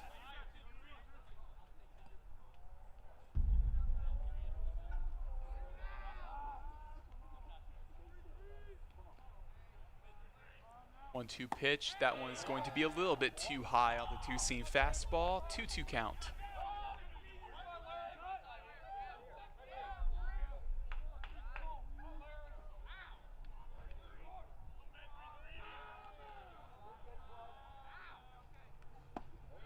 And they're going to give that to him. Bradel, a strikeout on Drew Law.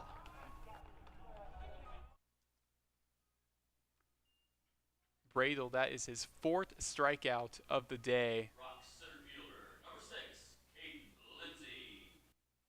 Caden Lindsay now up to bat. He is 0 for 1 with a walk today. First pitch. Did he check his swing? No, he didn't. 1-0 count.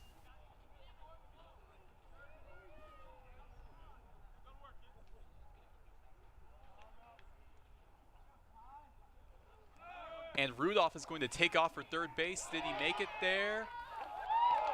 No, he did not. Wow. I don't agree with that call. Neither does Coach Bunnell. I thought he made it to third base. I don't get that call.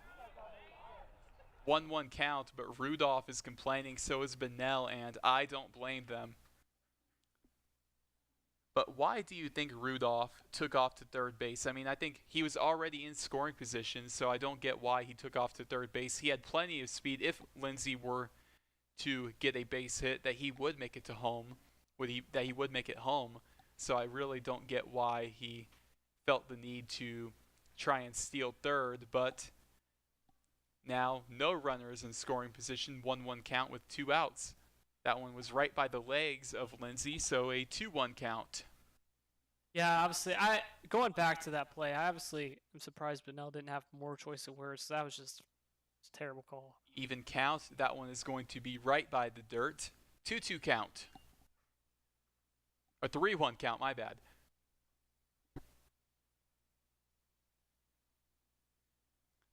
Gentry on first base, and now Lindsay is going to call time. Both dugouts, both all standing up, both dugouts. This is a very crucial moment in the game. 3-1 pitch. That ball is going to be fouled off yet again by Lindsay. Now a 3-2 count, even count. so much of the game rides on this pitch because if Lindsay is able to get on base, then you go right back to the top of the order. With a guy like B. Hibbler, that's the perfect guy to have on. Yep. Even count, 3-2. Gentry's going to take off, and Lindsay is going to walk. The second time Lindsay has walked all day. For a sophomore, he is very patient. He can read and see pitches very well. I will give him that. And now Braden Hibbler, who is 2 for 3 with a stolen base, is up to bat.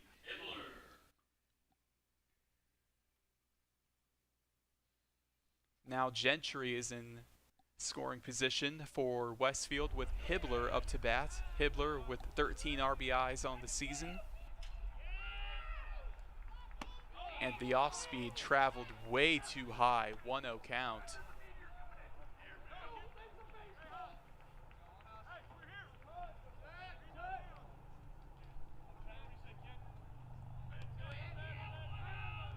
Radel on the 1-0. And a swing and a miss by Hibbler. I really don't get that swing. It was a late swing, too. And it was a little outside as well. Yeah.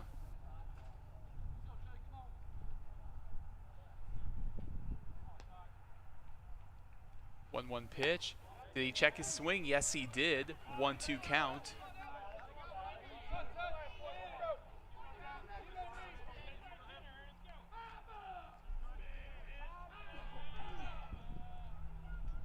Definitely a lot riding on this pitch. 1-2 count.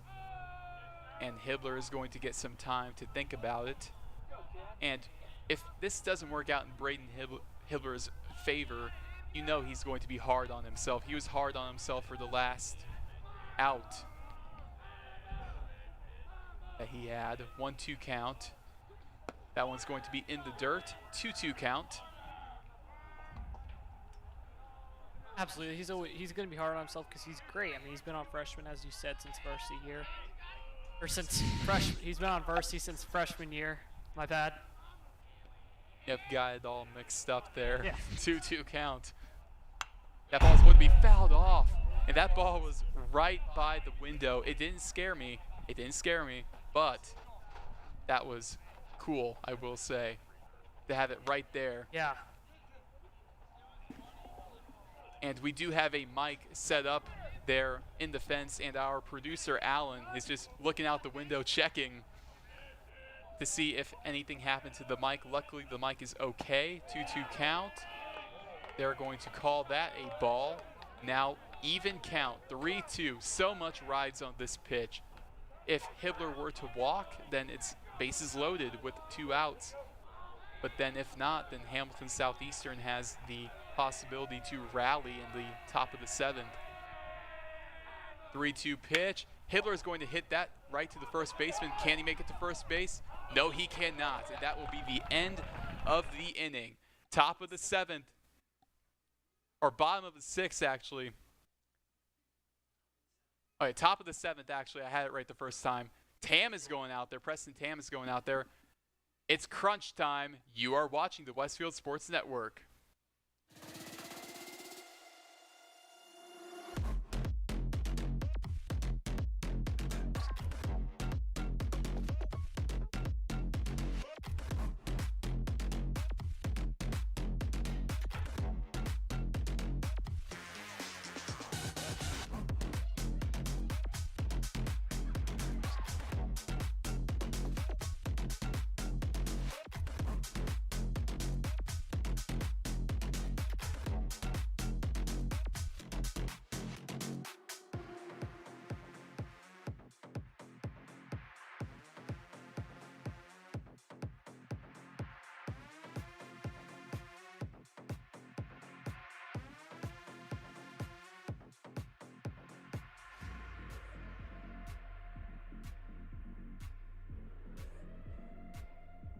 And we are back, and actually Preston Tam decided to run out there with his glove, and he's actually not going to pitch. It's Ty Anderson still, of course. Ty Anderson looking for a second straight complete game shutout. And now Cole Irwin is Up to bat, he is 1 for 2 with a walk. Leading off the seventh is Cole, early line. First pitch, Anderson. That's going to be way outside. 1-0 count. Ty Anderson looking to close out this win, a much-needed win for Westfield. That ball is going to be in the dirt. Wild pitch, but luckily for Anderson, nobody on base. Yeah, really, this is just so important just to close it out, man. Just get that win, ride it in that ride with a little motivation coming into sectionals. 2-0 count, Anderson. That ball is going to be hit well into right field. It's going to be fouled off.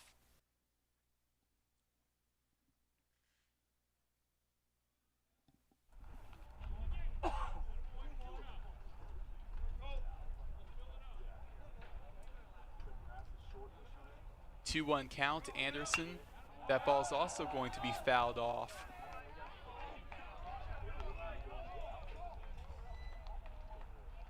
But it does look like we have Owen Swinford and Preston Tam heading to the bullpen just in case. And that ball is actually going to be hit in play, right field, and Evan Russ will make the catch. And now 2 outs away from ending this thing. Chugga Rosario is up to bat now. He is 0 for 2 with 2 strikeouts.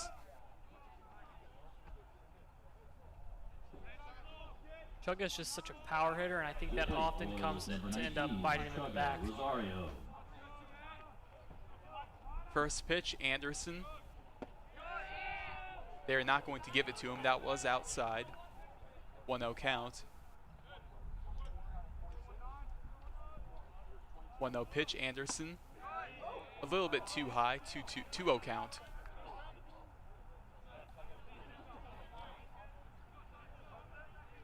Two-0 count, 1 out. Top of the 7th. Ty Anderson looking to close this one out, getting his 2nd straight complete game shutout. That ball is going to be hit well into center field. Caden Lindsay is on it. Evan Russ is going to come in and make the catch in center field for the 2nd out of the inning, and now 1 out away. Westfield 1 out away from a win against Hamilton Southeastern. Our PA guy said to stand up, so I'm standing up, and so is Drew Taylor.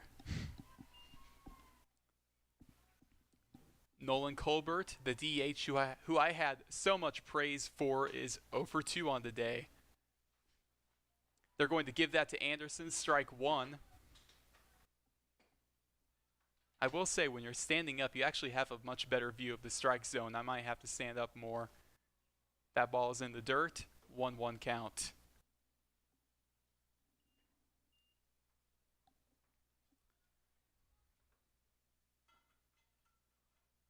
Anderson, 1-1 count. That ball is going to be fouled off. Now Ty Anderson, 1 strike away from ending this thing. Pressure is on. Luckily for him, nobody on base. 2 outs, 1-2 count. Ty Anderson on the 1-2. A little bit too high. 2-2 count. Anderson, 2-2 pitch. That ball's going to be low. 3-2 count. Now, 3-2 pitch, even count. A lot rides on this pitch. Ty Anderson, 3-2 pitch. That ball is going to be hit into shallow right field, and the catch will be made by Tyler Gentry. And the Westfield Shamrocks get a bounce-back win. Win number 12 on the season for the Westfield Shamrocks over their rival in the conference, the Hamilton Southeastern Royals, and Ty Anderson, a 2nd straight complete game shutout. Absolutely great way to finish, and hopefully this will take in some motivation in the sectionals where they can hopefully beat HSE again. Yep. They will be at HSE tomorrow night, and Westfield looking for the series sweep. And before we go, I would like to thank you all for watching. Without you, the viewer, we have no show. I would like to thank Drew Taylor for joining me tonight. Hopefully he joins me for more broadcasts in the future. We will be back on air this Saturday doing softball. I would also like to thank our producer, Alan, for making this all possible. Follow him on Instagram, producer.alan_. Allen is spelled A-L-A-N. I'm Rowan Elbert. Good night, Westfield.